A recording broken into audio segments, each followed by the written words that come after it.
Hi hello students, ಹೇಗಿದ್ದೀರಾ ಎಲ್ಲರೂ? Welcome to PW Kannada foundation channel. ಹೇಗಿದ್ದೀರಾ students? Welcome to the class. I hope ಎಲ್ಲರೂ ಚೆನ್ನಾಗಿದ್ದೀರಾ ಅಂತ ಅನ್ಕೊಳ್ತೀನಿ. ನಿಮ್ಮ ಸ್ಟಡೀಸ್ ಎಲ್ಲ ಚೆನ್ನಾಗಿ ನಡೀತಾ ಇದೆ ಅಂತ ಅನ್ಕೊಳ್ತೀನಿ. ಸ್ಟೂಡೆಂಟ್ಸ್ ಹೇಗಿದ್ದೀರಾ ಎಲ್ಲರೂ? Welcome to the class. ನೋಡಿ, ಇವತ್ತಿನ ಕ್ಲಾಸಲ್ಲೂ ಕೂಡ ಸ್ಟೂಡೆಂಟ್ಸ್ ನಾವು ಇಂಡಸ್ಟ್ರೀಸ್ ಆಫ್ ಕರ್ನಾಟಕದ ಕೈಗಾರಿಕೆಗಳು ಈ ಚಾಪ್ಟರ್ನ ಬಗ್ಗೆ ನಾವು ಕಂಪ್ಲೀಟ್ ಆಗಿ ಒನ್ ಶಾರ್ಟ್ ಲೆಕ್ಚರ್ ಅಲ್ಲಿ ಕವರ್ ಮಾಡ್ತಾ ಹೋಗ್ತಾ ಇದೀವಿ. ಸೊ ಈ ಚಾಪ್ಟರ್ನ ಬಗ್ಗೆ ನಾವು ನೋಡ್ತಾ ಹೋಗೋಣ. ಓಕೆ, ತುಂಬಾ ಸುಲಭವಾಗಿರ್ತಕ್ಕಂಥ ಚಾಪ್ಟರ್, ತುಂಬಾ ಈಸಿಯಾಗಿ ನೆನ್ಪಿಟ್ಕೋಬಹುದು. ಓಕೆ, ಸೊ ನಾನು ನಿಮಗೆ ತುಂಬಾ ಸುಲಭವಾಗಿ ಹೇಳ್ಕೊಡ್ತಾ ಹೋಗ್ತೀನಿ.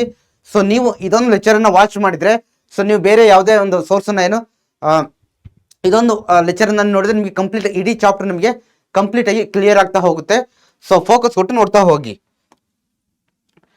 ಫಸ್ಟ್ ಥಿಂಗ್ ಸ್ಟೂಡೆಂಟ್ಸ್ ನೋಡಿ, ಸೊ ಫಸ್ಟ್ ನೀವು ಏನ್ ಮಾಡ್ಬೇಕಪ್ಪ ಅಂತಂದ್ರೆ, ನಿಮ್ಗೆ ಪ್ರತಿ ಚಾಪ್ಟರ್ ರಿಲೇಟೆಡ್ ಕೂಡ ನೋಟ್ಸ್ ಬೇಕು ಅಲ್ವಾ ನಿಮಗೆ? ಸೊ ನಿಮಗೆ ನೋಟ್ಸ್ ಬೇಕಲ್ವಾ? ನೋಟ್ಸ್ ಅಂದ್ರೆ ಏನ್ ಹೇಳಿ, ಈಗ ನಾನು ಇಲ್ಲಿ PDF ಅಲ್ಲಿ ಏನೇನು ಕೊಡ್ತೀನಲ್ವಾ, ಆ PDF ನೋಟ್ಸ್ ವಿತ್ ನಾನೇನು ಹ್ಯಾಂಡ್ ರಿಟರ್ನ್ ಅಲ್ಲಿ ಬರೀತೀನಲ್ವಾ, ಅದೆಲ್ಲ ನಿಮಗೆ ಬೇಕು ಅಂತಾದ್ರೆ ಮತ್ತೆ DPPs ಅಂತಂದ್ರೆ ಏನಪ್ಪಾ ಅಂತಂದ್ರೆ ಡೈಲಿ ಪ್ರಾಕ್ಟೀಸ್ ಪೇಪರ್ಸ್ ಅಂತ ನಾವು ಕರಿತೀವಿ. ಅದಂದ್ರೆ ಪ್ರತಿ ಚಾಪ್ಟರ್ ಮೇಲೂ ಕೂಡ ಸೊ ನಾವೇನ್ ಮಾಡ್ತೀವಪ್ಪ ಅಂತಂದ್ರೆ ಇಂಪಾರ್ಟೆಂಟ್ ಕ್ವಶನ್ಸ್ ನಿಮಗೆ ಮಲ್ಟಿಪಲ್ ಚಾಯ್ಸ್ ಕ್ವಶನ್ಸ್ ರೂಪದಲ್ಲಿ ಕೊಟ್ಟಿರ್ತೀವಿ. ಸೊ ಅದನ್ನ ಅಟೆಂಪ್ಟ್ ಮಾಡ್ಬೇಕಾಗುತ್ತೆ ನೀವು. ಸೊ ನೀವು ಅದನ್ನ ಅಟೆಂಪ್ಟ್ ಮಾಡೋದ್ರಿಂದ ಏನಾಗುತ್ತಪ್ಪ ಅಂತಂದ್ರೆ, ಸೊ ನಿಮ್ಗೆ ಒಂದು ಐಡಿಯಾ ಬರುತ್ತೆ ಎಕ್ಸಾಮಿನೇಷನ್ ಅಲ್ಲಿ ಯಾವ ರೀತಿ ಕ್ವಶನ್ಸ್ ಅನ್ನ ಕೇಳ್ತಾರೆ, ನಾನು ಯಾವ ರೀತಿ ಆನ್ಸರ್ ಮಾಡಬೇಕು, ನಾನು ಓದ್ತಾ ಇರ್ತಕ್ಕಂಥ ರೀತಿ ಸರಿ ಇದೆಯೋ ಅಥವಾ ಆ ರೀತಿಯಿಂದ ಏನು ನಿಮ್ಗೊಂದು ಐಡಿಯಾ ಅನ್ನೋದು ಬರ್ತಾ ಹೋಗುತ್ತೆ. ಓಕೆ, ಸೊ ಪ್ರತಿ ಚಾಪ್ಟರ್ ರಿಲೇಟೆಡ್ ಕೂಡ ನಿಮಗೆ DPPs ನಾನು ಆಲ್ರೆಡಿ ಕೊಟ್ಟಿದ್ದೀನಿ. ಸೊ ಅದಾದ ನಂತರ ನೋಟ್ಸ್ ಇವೆರಡು ಬೇಕು ಅಂತ ನೀವು ಏನ್ ಮಾಡ್ಬೇಕಪ್ಪ ಅಂತಂದ್ರೆ, ಸೊ ನೋಡಿ, ಫಸ್ಟ್ ನಮ್ಮ PW ಆಪ್ ಅನ್ನ ನೀವು ಡೌನ್ಲೋಡ್ ಮಾಡ್ಕೋಬೇಕು. ನಮ್ಮ PW ಆಪ್ ಅನ್ನ ನೀವು ಡೌನ್ಲೋಡ್ ಮಾಡ್ಕೊಂಡು ಅಲ್ಲಿ ಎಕ್ಸ್ಪ್ಲೋರ್ ದ ಬ್ಯಾಚ್ ಸೆಕ್ಷನ್ಗೆ ಹೋದ್ರೆ ನೋಡಿ ಸ್ಟೂಡೆಂಟ್ಸ್, ನಂತರ ಈ ರೀತಿ ಬರುತ್ತೆ. ಸೊ ಇಲ್ಲಿ ನೀವೇನ್ ಮಾಡ್ಬೇಕಪ್ಪ ಅಂತಂದ್ರೆ, ನಿಮ್ಮ ಬ್ಯಾಚ್ ನೇಮ್ ಏನಿದೆಯಲ್ವಾ, ಆ ಬ್ಯಾಚ್ ನೇಮ್ ನ ಹಾಕ್ಬಿಟ್ಟು ಸರ್ಚ್ ಮಾಡ್ಬೇಕಾಗುತ್ತೆ. ನಿಮ್ಗೆ ಯಾವ ಬ್ಯಾಚ್ ಕ್ಲಾಸಸ್ ಬೇಕೋ ಆ ಕ್ಲಾಸಸ್ ನೇಮ್ ಹಾಕಿ ಸರ್ಚ್ ಮಾಡಿದ್ರೆ ಸೊ ನಂತರ ಈ ರೀತಿ ಬರುತ್ತೆ. ಸೊ ಇಲ್ಲಿ ನೋಡಿ, ಇದೆಲ್ಲ ಬ್ಯಾಚ್ ಡೀಟೇಲ್ಸ್ ಕಂಡ್ರಪ್ಪ ಇದು. ಓಕೆ, ಇದೆಲ್ಲದು ಕೂಡ ಏನು ಬ್ಯಾಚ್ ಡೀಟೇಲ್ಸ್ ಆಗಿರುತ್ತೆ ಇದು. ಸೊ ಬ್ಯಾಚ್ ಡೀಟೇಲ್ಸ್ ಆದ್ಮೇಲೆ ಈ ಕಡೆ ನೋಡಿ ಫ್ರೀ, ಅಂದ್ರೆ ಕ್ಲಾಸಸ್ಗಳು ಕಂಪ್ಲೀಟ್ ಆಗಿ ಫ್ರೀ ಇರುತ್ತೆ. ಸೊ ಇದು ನಿಮಗೆ ಕ್ಲಿಯರ್ ಆಗಿರಲಿ. ಓಕೆ, ಕ್ಲಾಸಸ್ಗಳು ಕಂಪ್ಲೀಟ್ಲಿ ಫ್ರೀ ಇರುತ್ತೆ. ಸೊ ನೀವು ಯಾರು ಕೂಡ ಏನೋ ₹1 ಖರ್ಚು ಮಾಡ್ತಕ್ಕಂಥ ಅವಶ್ಯಕತೆ ಇರೋದಿಲ್ಲ. ಸೊ ಅದಾದ ನಂತರ ಇಲ್ಲಿ ಎನ್ರೋಲ್ ನೌ ಅಂತಿದೆಯಲ್ವಾ, ಎನ್ರೋಲ್ ನೌ, ಸೊ ಇಲ್ಲಿ ಕ್ಲಿಕ್ ಮಾಡಿದ್ರೆ ನಿಮಗೆ ಸೊ ನಂತರ ಈ ರೀತಿ ಬರುತ್ತೆ ನೋಡಿ, physics, chemistry, maths, social science, biology. So ನಿಮಗೆ ಯಾವ ಸಬ್ಜೆಕ್ಟ್ ನ ಕ್ಲಾಸಸ್ಗಳು ಬೇಕೋ ಆ ಸಬ್ಜೆಕ್ಟ್ ನ ಕ್ಲಾಸಸ್ ಅನ್ನ ನೀವು ಕೇಳ್ತಾ ಹೋಗ್ಬೋದು ಫ್ರೀ ಆಗಿ. ಓಕೆ, ಸೊ ಇಷ್ಟು ನೀವು ಮಾಡಲೇಬೇಕು. ಮತ್ತೆ ಇದೇ ಆಪ್ ಅಲ್ಲಿ ನಿಮಗೆ ನಾನು ಆಲ್ರೆಡಿ ಹೇಳಿದಂಗೆ ನೋಟ್ಸ್, ಪ್ರತಿ ಚಾಪ್ಟರ್ ರಿಲೇಟೆಡ್ ಕೂಡ ನೋಟ್ಸ್ ಸಿಗ್ತಾ ಹೋಗುತ್ತೆ. ಮತ್ತೆ ಏನಪ್ಪಾ ಅಂತಂದ್ರೆ DPPs ಡೈಲಿ ಪ್ರಾಕ್ಟೀಸ್ ಪೇಪರ್ಸ್ ಅನ್ನಲ್ಲ, ಅದು ಕೂಡ ಸಿಗ್ತಾ ಹೋಗುತ್ತೆ. ಅವೆರಡನ್ನು ಕೂಡ DPPs ಅಂತೂ ಮಿಸ್ ಮಾಡ್ಲಿಕ್ಕೆ ಹೋಗ್ಲೇಬೇಡಿ ನಿಮ್ಗೆ ಎಕ್ಸಾಮ್ ಆಗಿ. ಸೊ ಅಲ್ಲಿ ಏನಾಗುತ್ತಪ್ಪ ಅಂದ್ರೆ, ಪ್ರತಿಯೊಂದನ್ನು ನಾವು ಚಿಕ್ಕದಾಗಿ ಕೊಟ್ಟಿರ್ತೀವಲ್ವಾ ಒಂದೊಂದು ಮಾರ್ಕ್ ಅಲ್ಲಿ. ಸೊ ಅವಾಗ ತುಂಬಾ ಲಾಂಗ್ ಆನ್ಸರ್ ಅನ್ನು ಕೂಡ ಕಲೀಲಿಕ್ಕೆ ನಿಮ್ಗೆ ತುಂಬಾ ಸುಲಭ ಆಗ್ತಾ ಹೋಗುತ್ತೆ. ಹಾಗಾಗಿ ಇದು ಮಸ್ಟ್ ಅಂಡ್ ಶುಡ್ ನೀವು ಮಾಡ್ಲೇಬೇಕಾಗಿರೋದು. ಸೊ ನಂತರ ನೋಡಿ, ಇದಿಷ್ಟು ಕೂಡ ನಿಮಗೆ ಕ್ಲಿಯರ್ ಆಗಿದೆಯಲ್ವಾ, ನೋಟ್ಸ್ ಮತ್ತೆ DPPs ಬೇಕಂದ್ರೆ ಏನ್ ಮಾಡ್ಬೇಕಂತ ನಾನು ನಿಮಗೆ ಕ್ಲಿಯರ್ ಆಗಿ ಎಕ್ಸ್ಪ್ಲೈನ್ ಮಾಡಿದ್ದೀನಿ. ಸೊ ಇನ್ನು ಯಾರ್ಯಾರು ಮಾಡಿಲ್ವೋ ಸೊ ನೀವು ಬೇಗ ಇದನ್ನ ಮಾಡ್ತಾ ಹೋಗಿ. ಸೊ ಅದಾದ ನಂತರ ನಮ್ದು ವಾಟ್ಸ್ಆಪ್ ಚಾನಲ್ ಇದೆ. ವಾಟ್ಸ್ಆಪ್ ಚಾನಲ್ PW ಕನ್ನಡ 8910 ಅಂತ ಹೇಳ್ಬಿಟ್ಟು. ಸೊ ಈ ವಾಟ್ಸ್ಆಪ್ ಚಾನಲ್ ಲಿಂಕ್ ನಿಮಗೆ ವಿಡಿಯೋದ ಎಲ್ಲೆಲ್ಲಿ ಡಿಸ್ಕ್ರಿಪ್ಷನ್ ಅಲ್ಲಿ ಸಿಗುತ್ತೆ. ಓಕೆ, ವಿಡಿಯೋ ಡಿಸ್ಕ್ರಿಪ್ಷನ್ ಅಲ್ಲಿ ಇದರ ಲಿಂಕ್ ಸಿಗ್ತಾ ಹೋಗುತ್ತೆ, ಅಥವಾ ಕಮೆಂಟ್ ಸೆಕ್ಷನ್ ಅಲ್ಲಿ ಪಿನ್ ಆಗಿರುತ್ತೆ ಕಮೆಂಟ್, ನೀವು ಬೇಕಾದ್ರೆ ಚೆಕ್ ಮಾಡಿ. ಪ್ರತಿ ವಿಡಿಯೋದಲ್ಲೂ ಕೂಡ ಡಿಸ್ಕ್ರಿಪ್ಷನ್ಗೆ ಹೋಗಿ ಅಥವಾ ಫಸ್ಟ್ ಕಮೆಂಟ್ ಸೆಕ್ಷನ್ ಚೆಕ್ ಮಾಡಿದ್ರೆ ಅಲ್ಲಿ ಈ ವಾಟ್ಸ್ಆಪ್ ಚಾನಲ್ ಲಿಂಕ್ ಇರುತ್ತೆ.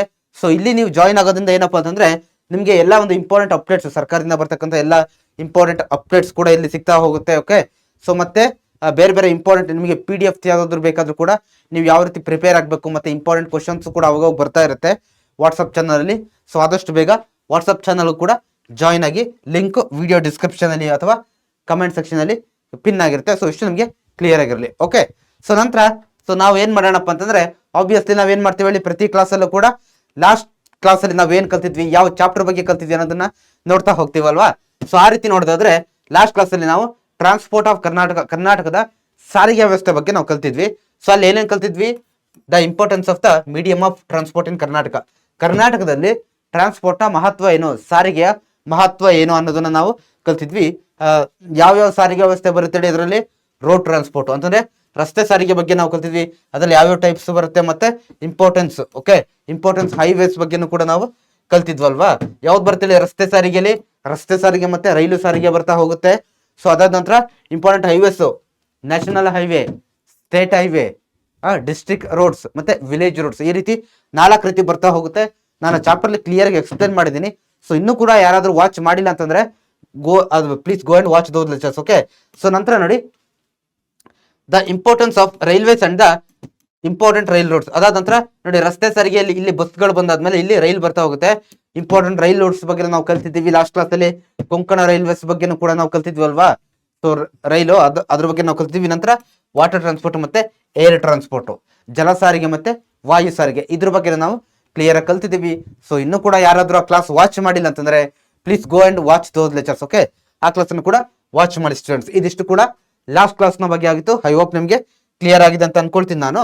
ಸೊ ಇನ್ನು ಇವತ್ತಿನ ಕ್ಲಾಸಿಗೆ ಬರೋದಾದ್ರೆ, ಇವತ್ತಿನ ಕ್ಲಾಸ್ ಅಲ್ಲಿ ನಾನು ಅಲ್ಲಿ ಹೇಳಿದಂಗೆ ಚಾಪ್ಟರ್ ನಮ್ಮ ಏನ್ ಹೇಳಿ, ಕರ್ನಾಟಕದ ಕೈಗಾರಿಕೆಗಳು. ಈ ಚಾಪ್ಟರ್ ನಾವೇನ್ ಕಲಿತೀವಿ ಸರ್, ಒಂದು the importance of the industries of Karnataka. ಕರ್ನಾಟಕದಲ್ಲಿ ಈ ಕೈಗಾರಿಕೆಗಳ ಮಹತ್ವ ಏನು, ಏನಕ್ಕೋಸ್ಕರ ಬೇಕು ಇವಿಲ್ಲ ಅಂದ್ರೆ ಏನಾಗುತ್ತೆ, ಇರಲೇಬೇಕಾ ಈ ಕೈಗಾರಿಕೆಗಳು, ಇಂಡಸ್ಟ್ರೀಸ್ ಅನ್ನೋದು ಏನಕ್ಕೋಸ್ಕರ ಬೇಕಾಗಿದೆ, ಇದ್ರ ಬಗ್ಗೆ ನಾವು ಕಲಿತಾ ಹೋಗ್ತೀವಿ. Major industrial regions of Karnataka. ಕರ್ನಾಟಕದಲ್ಲಿ ಕೆಲವೊಂದು ರೀಜನ್ಗಳಲ್ಲಿ ಮೇಜರ್ ಆಗಿರ್ತಕ್ಕಂಥ ಹಲವಾರು ಇಂಡಸ್ಟ್ರಿಗಳನ್ನ ಏನ್ ಮಾಡಿದ್ದಾರೆ, ಸ್ಥಾಪನೆ ಮಾಡಿದ್ದಾರೆ. ಸೊ ಇದ್ರ ಬಗ್ಗೆ ನಾವು ನೋಡ್ತಾ ಹೋಗ್ತೀವಿ. ನಂತರ the distribution and production of iron and steel industry. ಕಬ್ಬಿಣ ಮತ್ತೆ ಉಕ್ಕಿನ ಕಾರ್ಖಾನೆಯ ಪ್ರೊಡಕ್ಷನ್, ಉತ್ಪಾದನೆ ಎಲ್ಲಿ ಆಗುತ್ತೆ ಮತ್ತೆ ಆ ಕಾರ್ಖಾನೆಗಳು ಯಾವ್ಯಾವ ಭಾಗದಲ್ಲಿ ಸ್ಪ್ರೆಡ್ ಆಗಿದೆ, ಯಾವ್ಯಾವ ಭಾಗದಲ್ಲಿ ಸ್ಥಾಪನೆ ಮಾಡಿದ್ದಾರೆ ಕಬ್ಬಿಣ ಮತ್ತೆ ಉಕ್ಕಿನ ಕಾರ್ಖಾನೆ ಅನ್ನೋದ್ರ ಬಗ್ಗೆ ಕಲಿತೀವಿ. ಸೊ ನಂತರ ನೋಡಿ ಕಾಟನ್ ಟೆಕ್ಸ್ಟೈಲ್, ಓಕೆ, ಅಂದ್ರೆ ಹತ್ತಿ ಬಟ್ಟೆ ಕೈಗಾರಿಕೆ ಬಗ್ಗೆ ಕಲಿತೀವಿ. ಶುಗರ್ ಇಂಡಸ್ಟ್ರಿ, ಸಕ್ಕರೆ ಕೈಗಾರಿಕೆ ಬಗ್ಗೆ ಕಲಿತೀವಿ. ನಂತರ ಸಿಮೆಂಟ್ ಕೈಗಾರಿಕೆ ಮತ್ತೆ ಕಾಗದದ ತಯಾರಿಕೆಯ ಒಂದು ಕೈಗಾರಿಕೆ ಏನಿದೆಯಲ್ವಾ, ಸೊ ಇದ್ರ ಬಗ್ಗೆ ಕಲಿತೀವಿ. ನಂತರ ಬೆಂಗಳೂರು ಬಗ್ಗೆ ಕಲಿತೀವಿ. Bengaluru India's main information IT centre ಆಗಿದೆಯಲ್ವಾ, ಇಂಡಸ್ಟ್ರಿಯಲ್ ಸೆಂಟರ್ ಆಗಿದೆ, ಇನ್ಫಾರ್ಮೇಶನ್ ಟೆಕ್ನಾಲಜಿ ಸೆಂಟರ್ ಆಗಿ. ಸೊ ಬೆಂಗಳೂರು, ಇದ್ರ ಬಗ್ಗೆ ಕೂಡ ನಾವು ಕಲಿತಾ ಹೋಗ್ತೀವಿ. ಸೊ ಓಕೆ, ನಿಮ್ಗೆ ಎಲ್ಲೂ ಕೂಡ ಡೌಟ್ ಬೇಡ, ಕ್ಲಿಯರ್ ಆಗಿ ನಾನು ಎಕ್ಸ್ಪ್ಲೇನ್ ಮಾಡ್ತಾ ಹೋಗ್ತೀನಿ. ಸೊ ನೋಡ್ತಾ ಹೋಗೋಣ.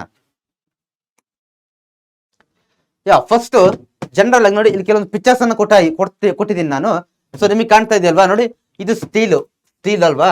ಸೊ ಅದಾದ ನಂತರ ಇಲ್ಲಿ ಏನಿದೆ, ಸಿಮೆಂಟ್ ಇದೆ. ಏನ್ ಹೇಳಿ, ಇದು ಸಿಮೆಂಟ್. ಸೊ ಇದೇನಲ್ಲಿ ಸ್ಟೀಲ್. ನೋಡಿದ್ದೀರಾ ಸ್ಟೀಲ್ ಎಲ್ಲಿ ಉಪಯೋಗಿಸ್ತಾರೆ ಹೇಳಿ? ಸ್ಟೀಲ್ ಮನೆ ಕಟ್ಬೇಕಾದ್ರೆ ಉಪಯೋಗಿಸ್ತಾರಲ್ವಾ, ಮನೆ ಕಟ್ಲಿಕ್ಕೆ ಮತ್ತೆ ಬೇರೆ ಬೇರೆ ಕೆಲಸ ಕಾರ್ಯಗಳಿಗೆಲ್ಲ ಕೂಡ ಏನ್ ಮಾಡ್ತಾರೆ, ಕನ್ಸ್ಟ್ರಕ್ಷನ್ ವರ್ಕ್ ಅಂತ ನಾವ್ ಹೇಳ್ತೀವಲ್ವಾ. ಈ ಮನೆ ಕಟ್ಟೋದು, ದೊಡ್ಡ ದೊಡ್ಡ ಬಿಲ್ಡಿಂಗ್ ಗಳನ್ನ ಕಟ್ಟೋದು. ಸೊ ಇದಕ್ಕೆಲ್ಲ ಏನ್ ಮಾಡ್ತಾರಪ್ಪ ಅಂತಂದ್ರೆ ಈ ರೀತಿ ಇನ್ನು ಬೇರೆ ಬೇರೆ ಕಡೆ ಬಳಸ್ತಾರೆ. ಬಟ್ ನಿಮ್ಗೆ ಚೆನ್ನಾಗಿ ಗೊತ್ತಿರ್ಲಿ ಅಂತ, ಈ ಸ್ಟೀಲು ಮತ್ತೆ ಒಂದ್ ಮನೆ ಕಟ್ಟಬೇಕು, ಕನ್ಸ್ಟ್ರಕ್ಷನ್ ವರ್ಕಿಂತ ಸಿಮೆಂಟ್ ಅನ್ನೋದು ಬೇಕೇ ಬೇಕು, ಈ ಸಿಮೆಂಟು. ಸೊ ಅದಾದ ನಂತರ ಇಲ್ಲಿ ನಿಮಗೆ ಬಟ್ಟೆಗಳು ಕಾಡ್ತಾ ಇದೆ. ಏನ್ ಹೇಳಿ, ಬಟ್ಟೆಗಳು, ಟೆಕ್ಸ್ಟೈಲ್ಸ್ ಬಟ್ಟೆಗಳು. ಸೊ ಅದಾದ ನಂತರ ಇಲ್ಲಿ ನೋಡಿ ಟೆಕ್ಸ್ಟ್ ಬುಕ್ಸ್. ಓಕೆ, ನೀವೆಲ್ಲ ಯೂಸ್ ಮಾಡ್ತೀರಲ್ವಾ ಟೆಕ್ಸ್ಟ್ ಬುಕ್ಸ್. ಸೊ ಇವೆಲ್ಲ ಏನಕ್ಕೆ ಪಿಕ್ಚರ್ ಕೊಟ್ಟಿದ್ದೀನಿ ಸರ್, ಏನಕ್ಕೆ ಕೊಟ್ಟಿದ್ದೀರಾ ಅಂತಂದ್ರೆ ಇವೆಲ್ಲ ಯಾವ ರೀತಿ ತಯಾರಾಗುತ್ತೆ ನಮಗೆ ಗೊತ್ತಾ. ಸೊ ಇವ್ ಯಾವ್ದು ಕೂಡ ಡೈರೆಕ್ಟ್ ಸಿಗಲ್ಲ. ಡೈರೆಕ್ಟ್ ಭೂಮಿಯಿಂದಲೇ ನಮಗೆ ಬುಕ್ ಸಿಗುತ್ತಾ, ಇಲ್ಲಿಂದಲಾದ್ರೂ ಡೈರೆಕ್ಟ್ ಭೂಮಿಯಿಂದಲೇ ನಮಗೆ ಬಟ್ಟೆಗಳು ಸಿಗ್ತಾವ, ಸಿಗೋದಿಲ್ಲ ಅಲ್ವಾ. ಸೊ ನಮಗೆ ಏನ್ ಸಿಗುತ್ತಪ್ಪ ಅಂತಂದ್ರೆ, ಸ್ಟೀಲ್ ಎಲ್ಲಾದ್ರೂ ಡೈರೆಕ್ಟ್ ಆಗಿ ಭೂಮಿಯಿಂದ ಸಿಕ್ಬಿಡುತ್ತಾ? ಸ್ಟೀಲ್ ಯಾವ್ದೋ ಒಂದು ಜಾಗದಲ್ಲಿ ಇದೆ, ಭೂಮಿಯಿಂದ ತೆಗೆದ್ಬಿಟ್ರೆ ನಮಗೆ ಸ್ಟೀಲ್ ಸಿಗುತ್ತೆ, ಅಥವಾ ಸಿಮೆಂಟ್ ಡೈರೆಕ್ಟ್ ಸಿಗುತ್ತೆ, ಆ ರೀತಿ ಏನಾದ್ರು ಇದೆಯಾ ಅಂತಂದ್ರೆ ಸೊ ಎಲ್ಲೂ ಇಲ್ಲ ಅಲ್ವಾ. ಸೊ ಇವೆಲ್ಲ ತಯಾರಾಗೋದು ಯಾವ ರೀತಿ ಅನ್ನೋದ್ರ ಬಗ್ಗೆ ನಾವು, ಇವೆಲ್ಲ ತಯಾರಾಗೋದು ಎಲ್ಲಿಂದಪ್ಪ ಅಂದ್ರೆ ಕೈಗಾರಿಕೆಗಳಿಂದ. ಓಕೆ, ಸೊ ಇವುಗಳಿಗೆ ರಾ ಮೆಟೀರಿಯಲ್ ಅನ್ನೋದು ಬೇರೆ ಏನೇನೋ ಆಗಿರುತ್ತೆ. ಓಕೆ, ಸೊ ಇಲ್ಲೇನ್ ನೋಡ್ತಾ ಇದ್ದೀರಲ್ವಾ, ಇವುಗಳ ರಾ ಮೆಟೀರಿಯಲ್ ಅಂತಂದ್ರೆ ಕಚ್ಚಾ ವಸ್ತುಗಳು. ಇವುಗಳ ಇಷ್ಟು ವಸ್ತುಗಳು ಇನ್ನು ಬೇರೆ ಬೇರೆದಿದೆ, ಜನರಲ್ ಆಗಿ ಇಷ್ಟು ಕೊಟ್ಟಿದ್ದೀನಿ ನಾನು. ಇದ್ರ ಜೊತೆಗೆ ನಿಮ್ಗೆ ಸಕ್ಕರೆ, ಶುಗರ್ ಒಂದು ಆಡ್ ಮಾಡ್ಕೊಳ್ಳಿ. ಶುಗರ್ ನೋಡಿದಿರಲ್ವಾ, ಶುಗರ್, ಸಕ್ಕರೆ ಎಲ್ಲರೂ ಸೇವಿಸಿದಿರಲ್ವಾ, ಮನೇಲೆಲ್ಲ ಸೇವಿಸ್ತಾ ಇರ್ತೀರಾ.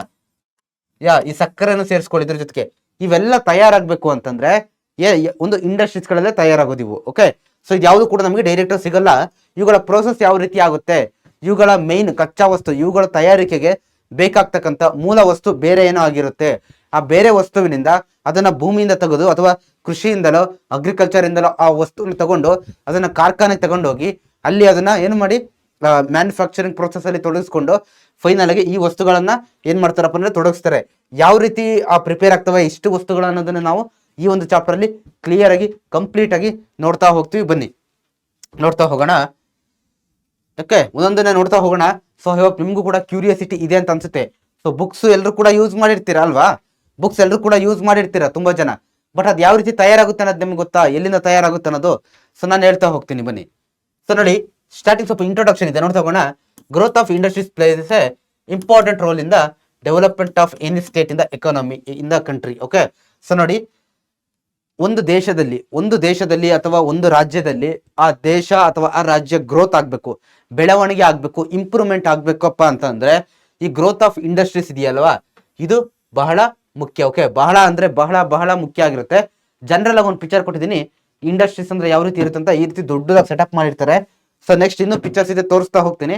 ಸೊ ಇಲ್ಲಿ ಜನರಲ್ ಆಗಿ ಒಂದು ಪಿಕ್ಚರ್ ಕೊಟ್ಟಿದ್ದೀನಿ.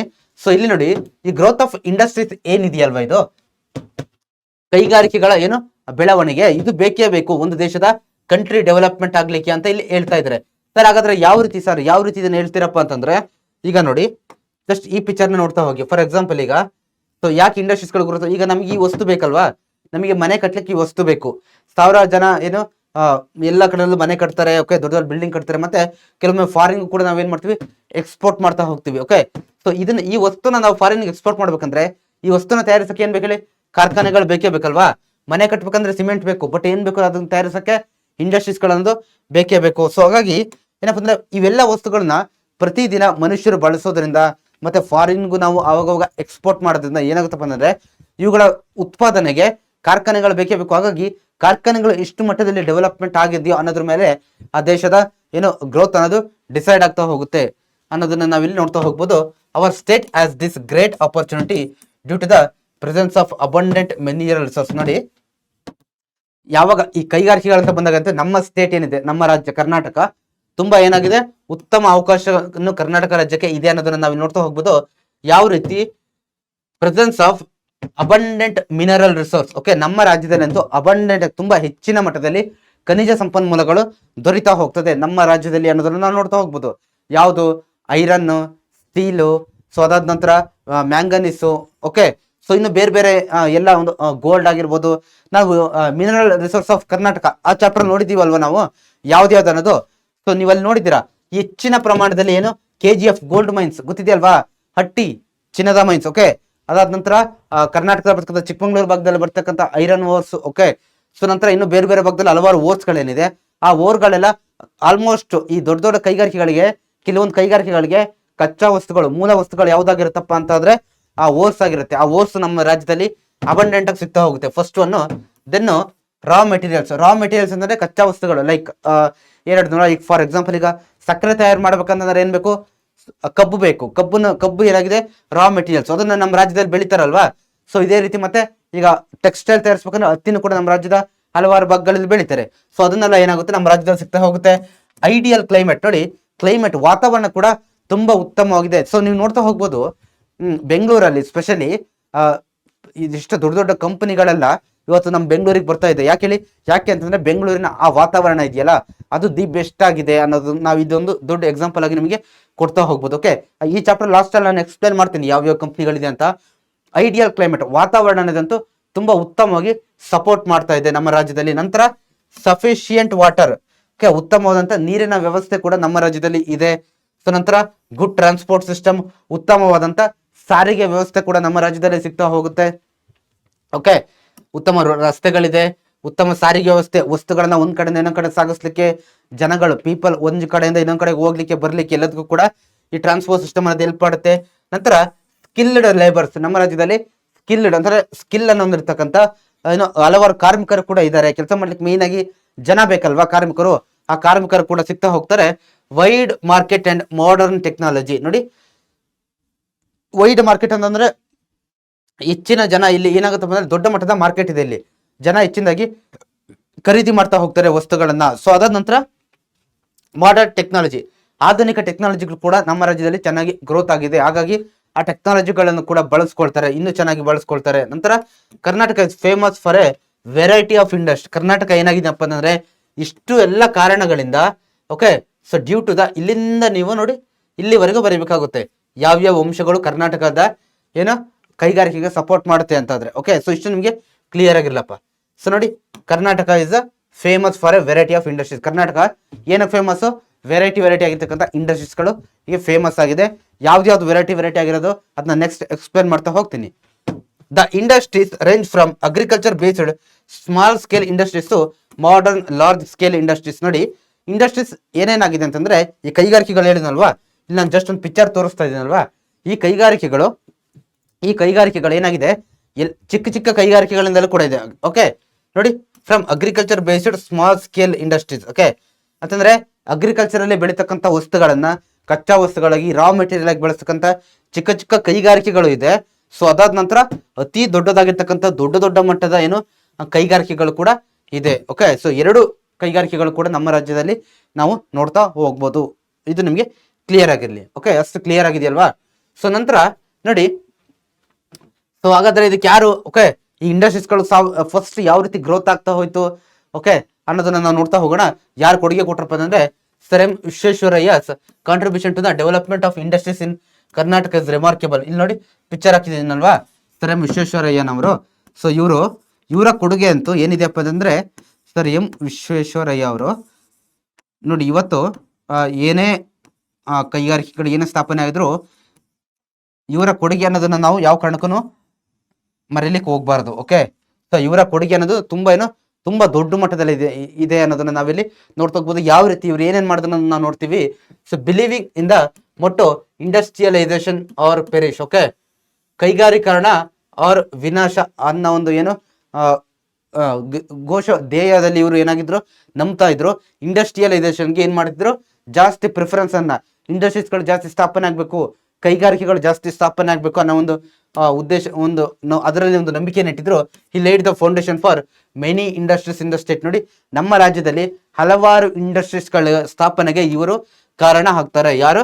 Sir M Visvesvaraya. ಇವರ ಹೆಸರನ್ನ ನೀವು ಮರೆಯೋ ಹಾಗಿಲ್ಲ. ಸೊ ಇದು ನಿಮಗೆ ಕ್ಲಿಯರ್ ಆಗಿ ಗೊತ್ತಿರಲಿ. So after the hydro electric power generation station was started in Shivanasamudra in 1902, many industries producing essential goods and products for a daily use came into existence. ನೋಡಿ, ಯಾವಾಗ 1902ರಲ್ಲಿ ಓಕೆ 1902ರಲ್ಲಿ ಫಾರ್ ದಿ ಫಸ್ಟ್ ಟೈಮ್ ಶಿವನ ಸಮುದ್ರದ ಬಳಿ ಏನ್ ಮಾಡ್ತಾರೆ hydro electric power generation ಅನ್ನ ಸ್ಥಾಪನೆ ಮಾಡ್ತಾರೆ. ಓಕೆ, ಅಂತಂದ್ರೆ ಹೈಡ್ರೋ ಎಲೆಕ್ಟ್ರಿಕ್ ಅಂದ್ರೆ ನೀರಿನಿಂದ ವಿದ್ಯುತ್ ಅನ್ನ ತಯಾರಿಸ್ತಕ್ಕಂಥ ಒಂದು ಕಾರ್ಖಾನೆಯನ್ನ ಏನ್ ಮಾಡ್ತಾರೆ, ಸ್ಥಾಪನೆ ಮಾಡ್ತಾರೆ. ಮತ್ತೆ ನಿಮ್ಗೆ ಗೊತ್ತಿರಲಿ, ಇಡೀ ದೇಶದಲ್ಲಿ ಮೊಟ್ಟ ಮೊದಲ ವಿದ್ಯುತ್ ಅನ್ನ ಪಡೆದಂತ ನಗರ ಯಾವ್ದಪ್ಪ ಅಂತಂದ್ರೆ ನಮ್ಮ ಬೆಂಗಳೂರು ಅಲ್ವಾ? ಸೊ ಅದಕ್ಕೆ ಆ ಒಂದು ಕೀರ್ತಿಗೆ ಈ ಒಂದು ಪ್ರಾಜೆಕ್ಟ್ ನ ಒಂದು ಕೊಡುಗೆ ಅನ್ನೋದು ಬಹಳ ಇದೆ. ಸೊ ಅದಾದ ನಂತರ ಏನಾಗುತ್ತೆ, ಯಾವಾಗ ಒಂದ್ಸರಿ ಈ ಒಂದು ಶಿವನ ಸಮುದ್ರದ ಬಳಿ ಈ ಹೈಡ್ರೋ ಎಲೆಕ್ಟ್ರಿಕ್ ಪ್ರಾಜೆಕ್ಟ್ ಅನ್ನ ಜನರೇಟ್ ಮಾಡ್ತಾರೋ 1902ರಲ್ಲಿ, ಇದಾದ ನಂತರ ಹಲವಾರು ಚಿಕ್ಕ ಚಿಕ್ಕ ಕೈಗಾರಿಕೆಗಳು ಕೂಡ ಏನ್ ನಾವು ಡೈಲಿ ಲೈಫ್ ಬಳಸ್ತೀವಲ್ವಾ, ಸಕ್ಕರೆ ಕೈಗಾರಿಕೆ, ಬಟ್ಟೆ ಕೈಗಾರಿಕೆ, ಓಕೆ, ಸಿಮೆಂಟ್ ಕೈಗಾರಿಕೆ, ಇನ್ನು ಬೇರೆ ಬೇರೆ ಆ ಸ್ಟೀಲ್ ವಸ್ತುಗಳು ಏನೇನು ಬಳಸ್ತೀವಲ್ವಾ, ಈ ಎಲ್ಲ ಕೈಗಾರಿಕೆಗಳು ಏನಾದ್ರು ಸ್ಟಾರ್ಟ್ ಆಗ್ತಾ ಹೋಯ್ತು ಅನ್ನೋದನ್ನ ನಾವಿಲ್ಲಿ ನೋಡ್ಬೋದು. ನೋಡಿ, rice mills, tile factories, beedis, cigarettes, iron and brass foundries were establish. ನೋಡಿ, ಏನೇನನ್ನ ಸ್ಥಾಪನೆ ಮಾಡಿದೆ ಅಂತಂದ್ರೆ ರೈಸ್ ಮಿಲ್ ಕೇಳಿದಿರಲ್ವ ನೀವು, ರೈಸ್ ಮಿಲ್ಗಳನ್ನ ಸ್ಥಾಪನೆ ಮಾಡ್ತಾರೆ. ಸ್ವತಂತ್ರ ಟೈಲ್ ಫ್ಯಾಕ್ಟರಿಗಳನ್ನು ಸ್ಥಾಪನೆ ಮಾಡ್ತಾರೆ. ಬೀಡಿ, ಸಿಗರೇಟು ಮತ್ತೆ ಐರನ್ ಮತ್ತೆ ಬ್ರಾಸ್ ಈ ಎಲ್ಲ ಒಂದು ಇಂಡಸ್ಟ್ರೀಸ್ಗಳು ಕೂಡ ಏನಾಗುತ್ತೆ ಅದಾದ ನಂತರ ಸ್ಥಾಪನೆ ಆಗ್ತಾ ಬರುತ್ತೆ. After 1923 many modern manufacturing units like iron and steel, soap factories. So ನೋಡಿ, 1923 ಆದ್ಮೇಲೆ ಏನೇನಾಗ್ತಾ ಹೋಯ್ತಪ್ಪ ಅಂತಂದ್ರೆ many modern manufacturing units like iron and steel, ಕಬ್ಬಿಣ ಮತ್ತು ಉಕ್ಕಿನ ಕಾರ್ಖಾನೆ, ಸೋಪ್ ಫ್ಯಾಕ್ಟರೀಸ್, ಓಕೆ, ಸಾಬೂನಿನ ಕಾರ್ಖಾನೆಗಳು, ನಂತರ ಕಾಟನ್ ಅಂಡ್ ಸಿಲ್ಕ್ ಮಿಲ್ಸ್ ಅಂತಂದ್ರೆ ಏನಂತ ಹೇಳ್ತೀವಿ ನಾವು, ಹತ್ತಿ ಮತ್ತೆ ರೇಷ್ಮೆ ಕೈಗಾರಿಕೆಗಳು, ಪೇಪರ್ ಕಾಗದದ ಕೈಗಾರಿಕೆ, ಸಿಮೆಂಟ್ ಕೈಗಾರಿಕೆ, ಪೇಂಟ್ ಕೈಗಾರಿಕೆ, ಶುಗರ್, ಸ್ಯಾಂಡಲ್ ಆಯಿಲ್, ಇವೆಲ್ಲ ಇಂಡಸ್ಟ್ರೀಸ್ಗಳು ಏನಾಗ್ತವೆ ಸ್ಟಾರ್ಟ್ ಆಗ್ತಾ ಹೋಗ್ತವೆ ಕೂಡ. ಸೊ ನೋಡಿ, ಇಲ್ಲೆಲ್ಲ ಒಂದು ವಿಚಾರ ಏನಪ್ಪಾ ಅಂದ್ರೆ ಇವೆಲ್ಲ ನಾವು ಡೈಲಿ ಲೈಫಲ್ಲಿ ಬಳಸೋದೆ ಅಲ್ವಾ, ಡೈಲಿ ಲೈಫಲ್ಲಿ ನಾವು ಬಳಸೋದೆ. ಓಕೆ, ಯಾವುದು? ಶುಗರ್, ಸಕ್ಕರೆ ಬಳಸ್ತೀವಿ, ಸ್ಯಾಂಡಲ್ ಆಯಿಲ್ ಬಳಸ್ತೀವಿ, ಓಕೆ, ಪೇಂಟ್ ಗೊತ್ತಿದೆ ಅಲ್ವಾ, ಮನೆ ಹೊಡಿತಾರಲ್ವಾ ಪೇಂಟು, ಸಿಮೆಂಟು ಗೊತ್ತಿದಲ್ವಾ ಮನೆ ಕನ್ಸ್ಟ್ರಕ್ಷನ್ಗೆ, ಪೇಪರ್ ಕಾಗದ ನೀವು ಬರೀತಿರಪ್ಪ ಎಕ್ಸಾಮ್ನ, ನೀವು ಸ್ಟಡಿ ಮಾಡ್ಲಿಕ್ಕೆ ಯೂಸ್ ಮಾಡ್ತಿರಲ್ವಾ ಅದು, ನಂತರ ಕಾಟನ್, ಹತ್ತಿ ಮತ್ತೆ ರೇಷ್ಮೆ ಬಟ್ಟೆಗಳನ್ನು ಯೂಸ್ ಮಾಡ್ತೀವಿ. ಎಲ್ಲ ಕೈಗಾರಿಕೆಗಳು ಏನಾಗುತ್ತಪ್ಪ ಅಂದ್ರೆ ಸೋಪ್ಗಳು, ಓಕೆ, ನೋಡಿ ಇವೆಲ್ಲದೂ ಕೂಡ ಏನಾಗುತ್ತೆ ಒಂದೊಂದಾಗಿ ಸ್ಥಾಪನೆ ಆಗ್ತಾ ಹೋಗುತ್ತೆ. In pre independence era itself Mysuru province was a model state with respected to industries. ನೋಡಿ, ಏನಾಗಿತ್ತಪ್ಪ ಅಂತಂದ್ರೆ ಮೈಸೂರು ಸ್ಟೇಟ್ ಏನಾಗಿತ್ತು ಈ ಪ್ರೀ ಇಂಡಿಪೆಂಡೆನ್ಸ್ ಏರಾದಲ್ಲಿ, ಅಂದ್ರೆ ಸ್ವಾತಂತ್ರ್ಯ ಬರೋಕ್ಕಿಂತ ಮುಂಚೆನೆ ಮೈಸೂರು ಪ್ರಾಂತ್ಯ ಅವಾಗ ಏನಿತ್ತು ಅಲ್ವಾ, ಅದು ಇಂಡಸ್ಟ್ರೀಸ್ಗಳಿಗೆ ಏನಾಗಿತ್ತು, ಒಂದು ಮಾಡೆಲ್ ಸ್ಟೇಟ್ ಆಗಿತ್ತು. ಅಷ್ಟು ಮಟ್ಟದ ಏನಾಗಿತ್ತು ಕೈಗಾರಿಕೆಗಳು ಸ್ಥಾಪನೆ ಆಗಿದ್ವು ಅನ್ನೋದನ್ನ ನಾವು ನೋಡ್ತಾ ಹೋಗ್ಬೋದು. The main reason for this was the interest of British and the Mysuru Kings took in this manner. ನೋಡಿ, ಇದಕ್ಕೆಲ್ಲ ಮೇನ್ ಕಾರಣ ಏನು? ಸೊ ಇಂಟ್ರೆಸ್ಟ್ ಆಫ್ ಬ್ರಿಟಿಷ್ ಮತ್ತೆ ಮೈಸೂರು ಕಿಂಗ್ಸ್, ಓಕೆ, ಅವ್ರು ಇಂಟ್ರೆಸ್ಟ್ ಕೊಟ್ಟಿದ್ದಾರೆ ಇದೆಲ್ಲ ಕಾರಣ ಆಯ್ತು ಅನ್ನೋದನ್ನ ನಾವು ನೋಡ್ತಾ ಹೋಗ್ಬೋದು. ಓಕೆ, ಸೊ ಅದಾದ ನಂತರ ನೋಡಿ ಶಿವನ ಸಮುದ್ರ, ನಾನು ಆಲ್ರೆಡಿ ಹೇಳಿದ್ನಲ್ವಾ ಶಿವನ ಸಮುದ್ರ ಸ್ಥಾಪನೆ ಆಯ್ತು ಅಂತ. ಹೈಡ್ರೋ ಎಲೆಕ್ಟ್ರಿಕ್ ಪ್ರಾಜೆಕ್ಟ್ 1902 1902ರಲ್ಲಿ ಅದು ಈ ರೀತಿ ಇದೆ ಕಣ್ರಪ್ಪ. ಓಕೆ, ಸೊ ನಂಗೆ ಗೊತ್ತಿಲ್ಲ ಯಾರಾದ್ರೂ ವಿಸಿಟ್ ಮಾಡಿದಿರ ಏನೋ. ಸೊ ನೋಡಿ, ಸೊ ಈ ರೀತಿ ಇದೆ ಕಣ್ರಪ್ಪ. ಓಕೆ, ಸೊ ಇದಾದ ನಂತರ ನೋಡಿ, ಸೊ ಇಷ್ಟು ಕ್ಲಿಯರ್ ಆಗಿದೆ ಅಲ್ವಾ. ಆಫ್ಟರ್ ಇಂಡಿಪೆಂಡೆನ್ಸ್, ಸ್ವಾತಂತ್ರ್ಯ ಬಂದಾದ್ಮೇಲೆ the industry policy of the central government enabled further industrial development in the state. ನೋಡಿ, ಸ್ವಾತಂತ್ರ್ಯ ಬರೋಕ್ಕಿಂತ ಮುಂಚೆ ಮೈಸೂರು ಪ್ರಾಂತ್ಯ ಏನಾಗಿತ್ತು, ಮಾಡೆಲ್ ಸ್ಟೇಟ್ ಆಗಿತ್ತು. ಯಾವ ವಿಚಾರದಲ್ಲಿ, ಕೈಗಾರಿಕೆಗಳ ವಿಚಾರದಲ್ಲಿ. ಸ್ವಾತಂತ್ರ್ಯ ಬಂದಾದ್ಮೇಲೆ ಕೂಡ ನಮ್ಮ ಸೆಂಟ್ರಲ್ ಗವರ್ನಮೆಂಟ್ ಏನಿದೆಯಲ್ವಾ, ಕೇಂದ್ರ ಸರ್ಕಾರಗಳು ಕೂಡ ಏನ್ ಮಾಡ್ತಾವಪ್ಪ ಅಂತಂದ್ರೆ ಕೈಗಾರಿಕೆಗಳ ಸ್ಥಾಪನೆಗೆ ಏನ್ ಮಾಡ್ತವೆ, ಹೆಚ್ಚು ಹೆಚ್ಚು ಒತ್ತನ್ನು ಕೊಟ್ಟು ರಾಜ್ಯಗಳ ಅಭಿವೃದ್ಧಿಗೆ, ಕೈಗಾರಿಕಾ ಅಭಿವೃದ್ಧಿಗೆ ಸಹಾಯ ಮಾಡ್ತವೆ. ಸೊ ನಂತರ ಆಸ್ ಅ ರಿಸಲ್ಟ್, ಈ ಪರಿಣಾಮವಾಗಿ ಏನಾಗುತ್ತೆ, many more factories for established for instance manufacture of aeroplanes. ನೋಡಿ, ಈ ಪರಿಣಾಮವಾಗಿ ಯಾವಾಗ ಕೇಂದ್ರ ಸರ್ಕಾರಗಳು ಸ್ವಾತಂತ್ರ್ಯದ ನಂತರ ಜಾಸ್ತಿ ಪ್ರಿಫರೆನ್ಸ್ ಅನ್ನ ಕೊಡ್ತಾ ಹೋಗ್ತಾರೋ ಅದರ ಪರಿಣಾಮವಾಗಿ ಏನಾಗುತ್ತಪ್ಪ ಅಂತಂದ್ರೆ ಹಲವಾರು ಕೈಗಾರಿಕೆಗಳು, ಫ್ಯಾಕ್ಟರೀಸ್ಗಳು ಕೂಡ ಏನಾಗುತ್ತೆ, ಸ್ಥಾಪನೆ ಆಗ್ತಾ ಹೋಗುತ್ತೆ. ಯಾವ್ದು ಒಂದು ಮ್ಯಾನುಫ್ಯಾಕ್ಚರ್ ಆಫ್ ಏರೋಪ್ಲೇನ್ಸ್ ಅಂತಂದ್ರೆ ಏರೋಪ್ಲೇನ್ಸ್ ಇಲ್ಲಿ ನೋಡಿದಿರಲ್ವಾ, ಏರೋಪ್ಲೇನ್ಸ್ ನಂಗೆ ಹೋಗ್ತಾವಲ್ವಾ ಮೇಲ್ಗಡೆ, ಏರೋಪ್ಲೇನ್ಸ್, ವಿಮಾನ, ಇವುಗಳ ಸ್ಥಾಪನೆ, ಮತ್ತೆ engineering, okay, machine tools, watches, iron and steel, aluminium, IT, okay, information technology, electronic, biotechnology industry, ಇವೆಲ್ಲ ಕೂಡ ಏನಾದ್ರು ಸ್ಟಾರ್ಟ್ ಆದವು ಅನ್ನೋದನ್ನ ಹೇಳಿದ್ದಾರೆ. ಕೆಲವೊಂದು ಕೊಟ್ಟಿದ್ದೀನಿ ನೋಡಿ, ಅಲ್ಯೂಮಿನಿಯಂ ವಸ್ತುಗಳನ್ನ ಕೊಟ್ಟಿದ್ದೀನಿ ನಾನು. ಸೊ ಅದಾದ ನಂತರ ನೋಡಿ ವಾಚಸ್ಸು, ಓಕೆ, ಗಡಿಯಾರ, ಸೊ ಇದೆಲ್ಲ ಕೂಡ ಏನಾಯ್ತು, ಸ್ಟಾರ್ಟ್ ಆಗ್ತಾ ಹೋಯ್ತು ಅನ್ನೋದನ್ನ ನಾವು ನೋಡ್ತಾ ಹೋಗ್ಬೋದು. ಓಕೆ, ಸೊ ಇಷ್ಟು ಕೂಡ ನಿಮ್ಗೆ ಕ್ಲಿಯರ್ ಆಗಿದೆ ಅಂತ ಅನ್ಕೊಳ್ತೀನಿ ನಾನು. ಸೊ ನೆಕ್ಸ್ಟ್ ನೋಡ್ತಾ ಹೋಗೋಣ. ಫಸ್ಟ್ ಒನ್ ಯಾವ್ದಪ್ಪ ಅಂತಂದ್ರೆ ಈ ಚಾಪ್ಟರ್ ಅಲ್ಲಿ ನೋಡೋದು ಐರನ್ ಅಂಡ್ ಸ್ಟೀಲ್ ಇಂಡಸ್ಟ್ರಿ ಅಂತಂದ್ರೆ ಕಬ್ಬಿಣ ಮತ್ತು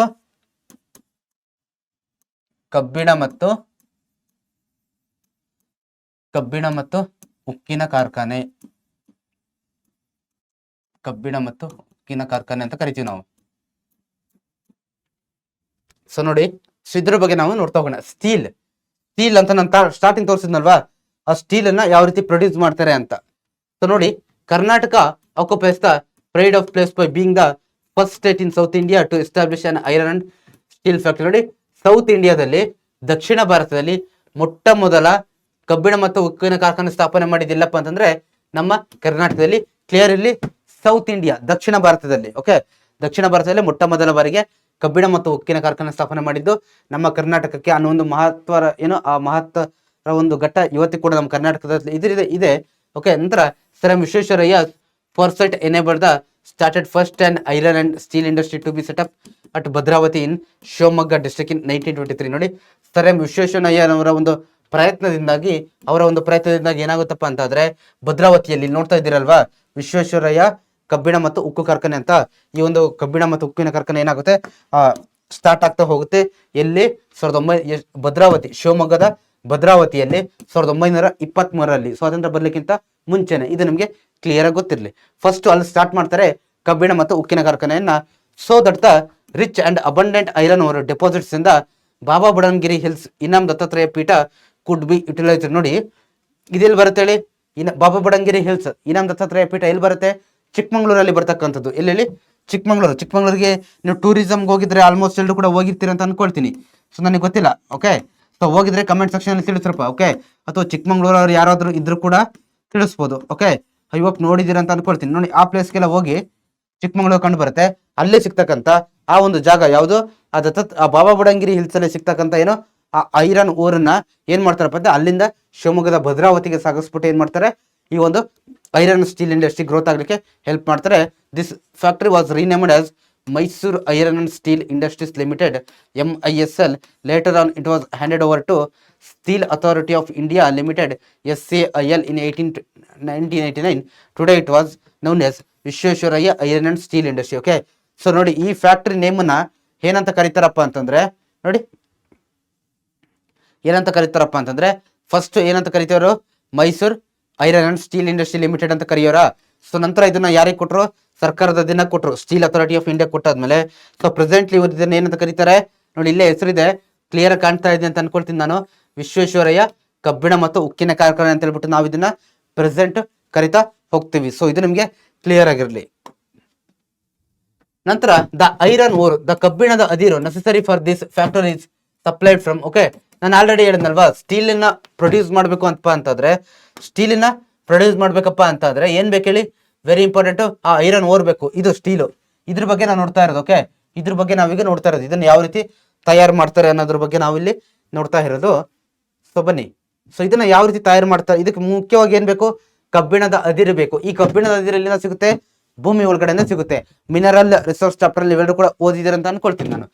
ಎಲ್ಲಿ ಸಿಗುತ್ತೆ, ಕರ್ನಾಟಕದ ಯಾವ್ಯಾವ ಭಾಗದಲ್ಲಿ ಸಿಗುತ್ತಪ್ಪ ಅಂತಂದ್ರೆ ಕೆಮ್ಮಣ್ಣಗುಂಡಿ ಚಿಕ್ಕಮಂಗ್ಳೂರಲ್ಲಿ ಬರೋದು, lime from okay Bandigudda okay, water from the Bhadra river and manganese from Sandur. Okay ನೋಡಿ, ಇಲ್ಲಿ ಐರನ್ ಊರು ಎಲ್ಲಿಂದ ಸಿಗುತ್ತಪ್ಪ ಅಂತಂದ್ರೆ ಕೆಮ್ಮಣ್ಣಗುಂಡಿ ಸಿಗ್ತಾ ಹೋಗುತ್ತೆ. ಮತ್ತೆ ಲೈಮ್ ಅನ್ನೋದು ಲೈಮ್ ಎಲ್ಲಿ ಸಿಗುತ್ತೆ, ಬಂಡಿಗುಡ್ಡದಲ್ಲಿ ಸಿಗುತ್ತೆ. ನೀರ್ ಎಲ್ಲಿ ಸಿಗುತ್ತೆ ಸರ್, ಓಕೆ, ಭದ್ರಾ ನದಿಯ ನೀರನ್ನ ಇದಕ್ಕೆ ಏನ್ ಮಾಡ್ತಾರಪ್ಪ ಅಂತಂದ್ರೆ ಬಳಸ್ಕೊಳ್ತಾ ಹೋಗ್ತಾರೆ ಈ ಒಂದು ಕಾರ್ಖಾನೆಗೆ. ನಂತರ ಮ್ಯಾಂಗನೀಸ್ ಎಲ್ಲಿಂದ ಬರುತ್ತೆ, ಸೊ ಯಾವ ರೀತಿ ತಯಾರಾಗುತ್ತೆ, ಏನೇನು ವಸ್ತುಗಳು ಬೇಕಂದ್ರೆ ನಾನು ಲಾಸ್ಟ್ ಮಿನರಲ್ ಚಾಪ್ಟರ್ ಎಕ್ಸ್ಪ್ಲೇನ್ ಮಾಡಿದ್ದೀನಿ.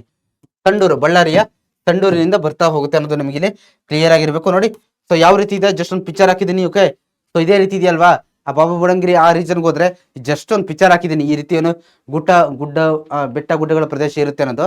ಇನ್ the beginning firewood was used for the blast furnace. Okay ನೋಡಿ, ಸ್ಟಾರ್ಟಿಂಗ್ ಎಲ್ಲಿ ಏನ್ ಮಾಡಾರಪ್ಪ ಅಂದ್ರೆ ಫೈರ್ ವುಡ್ ನ ಓಕೆ ಕಟ್ಟಿಗೆಗಳನ್ನ ಬಳಸ್ಬಿಟ್ಟು ಏನ್ ಮಾಡೋರು, ಆ ಒಂದು ಹೀಟ್ ಕೊಡ್ಲಿಕ್ಕೆ ಬಳಸೋರು. After the Sharavathi hydro power generation station was established, hydro electricity began to used. Okay, so first ಏನ್ ಮಾಡಿದ್ರು, ಫೈರ್ ವುಡ್ ಓಕೆ ಅಂತಂದ್ರೆ ಈ ಕಟ್ಟಿಗೆಗಳನ್ನ ಬಳಸೋರು. ಅದಕ್ಕೇನು, ಫೈರ್ಗೋಸ್ಕರ, ಬೆಂಕಿಗೋಸ್ಕರ. ಓಕೆ, ಆ ಬ್ಲಾಸ್ಟ್ ಫರ್ನಾನ್ಸ್ ಓಕೆ ಹೀಟ್ ಮಾಡ್ಲಿಕ್ಕೋಸ್ಕರ ಏನ್ ಮಾಡೋರು, ವುಡ್ ಅನ್ನ ಬಳಸೋರು.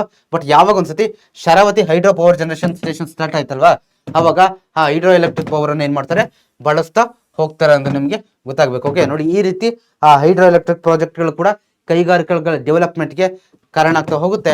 At present a special variety of steel and pig iron ore are produced. Okay, so ನೋಡಿ ಏನಪ್ಪಾ ಅಂತಂದ್ರೆ ಅಟ್ ಪ್ರೆಸೆಂಟ್ ಏನಾಗ್ತಿದೆಪ್ಪ ಅಂದ್ರೆ ಈ ರೀತಿ ಒಂದು ದೊಡ್ಡದಾಗಿರ್ತಕ್ಕಂಥ ಏನು ಐರನ್ ಓರ್ ಅನ್ನ ಪ್ರೊಡ್ಯೂಸ್ ಮಾಡ್ತಾ ಇದ್ದಾರೆ. Another important iron and steel industry of Karnataka is the private sector owned Jindal Vijayanagara steel industry. ನೋಡಿ, ಬೇರೆ ಇನ್ನೊಂದು ಯಾವ್ದಪ್ಪ ಅಂತಂದ್ರೆ ಇದ್ರ ಜೊತೆಗೆ ಇನ್ನೊಂದು ಯಾವ್ದು, ವಿಜಯನಗರದಲ್ಲಿ ಇರ್ತಕ್ಕಂಥ ಪ್ರೈವೇಟ್, ಇದು ಪ್ರೈವೇಟ್. ಓಕೆ, ಯಾವ್ದು, Jindal Vijayanagara steel industry. So ಇದು ನಿಮಗೆ ಕ್ಲಿಯರ್ ಆಗಿರಲಿ. ಇದನ್ನ 2001ರಲ್ಲಿ ಸ್ಥಾಪನೆ ಮಾಡ್ತಾರೆ in Ballari district. Okay, Ballari district ಅಲ್ಲಿ ತೋರಣಗಲ್ ಎನ್ನುವಲ್ಲಿ 2001ರಲ್ಲಿ ಸ್ಟಾರ್ಟ್ ಮಾಡ್ತಾರೆ. Using the largest cortex technology. Okay, it produces iron and steel. Okay, so ಇದು ಕೂಡ ಏನ್ ಮಾಡುತ್ತೆ, ಒಂದು ಗವರ್ನಮೆಂಟ್ ಸೆಕ್ಟರ್ ನೋಡಿದ್ವಿ, ಒಂದು ಪ್ರೈವೇಟ್ ಸೆಕ್ಟರ್. ಅದು ಎರಡು ಯಾವ್ಯಾವ ಜಾಗದಲ್ಲಿ ಇದೆ ಅಂತ ಗೊತ್ತಾಗಿದೆ. ಎರಡು ಕೂಡ ಏನ್ ಮಾಡ್ತಾವಪ್ಪ ಅಂತಂದ್ರೆ ಎರಡು ಕೂಡ ಏನ್ ಮಾಡ್ತಾವೆ ಹೇಳಿ, ಐರನ್ ಅಂಡ್ ಸ್ಟೀಲ್ ಇಂಡಸ್ಟ್ರಿನ, ಐರನ್ ಅಂಡ್ ಸ್ಟೀಲ್ ಅನ್ನ ಪ್ರೊಡ್ಯೂಸ್ ಮಾಡ್ಲಿಕ್ಕೆ ಹೆಲ್ಪ್ ಮಾಡ್ತವೆ ಎರಡು ಕೈಗಾರಿಕೆಗಳು. ಸೊ ಇಷ್ಟು ನಮಗೆ ಕ್ಲಿಯರ್ ಆಗಿ ಗೊತ್ತಿರಲಿ. ಓಕೆ, ಸೊ ನಂತರ ಕಾಟನ್ ಟೆಕ್ಸ್ಟೈಲ್ ಇಂಡಸ್ಟ್ರಿ, ಕಾಟನ್ ಹತ್ತಿ ಕೈಗಾರಿಕೆ ಅಂತ ಬರುತ್ತೆ. ಓಕೆ, ಹತ್ತಿ ಬಟ್ಟೆ ಕೈಗಾರಿಕೆ, ಬಟ್ಟೆಗಳನ್ನೆಲ್ಲ ಕೂಡ ಯೂಸ್ ಮಾಡಿದ್ದೀರಾ. ಓಕೆ ಅಲ್ವಾ, ನಾವೆಲ್ಲರೂ ಕೂಡ ಬಟ್ಟೆಗಳನ್ನು ಬಳಸ್ತೀವಿ. ಹತ್ತಿ ಬಟ್ಟೆ ಕೈಗಾರಿಕೆ.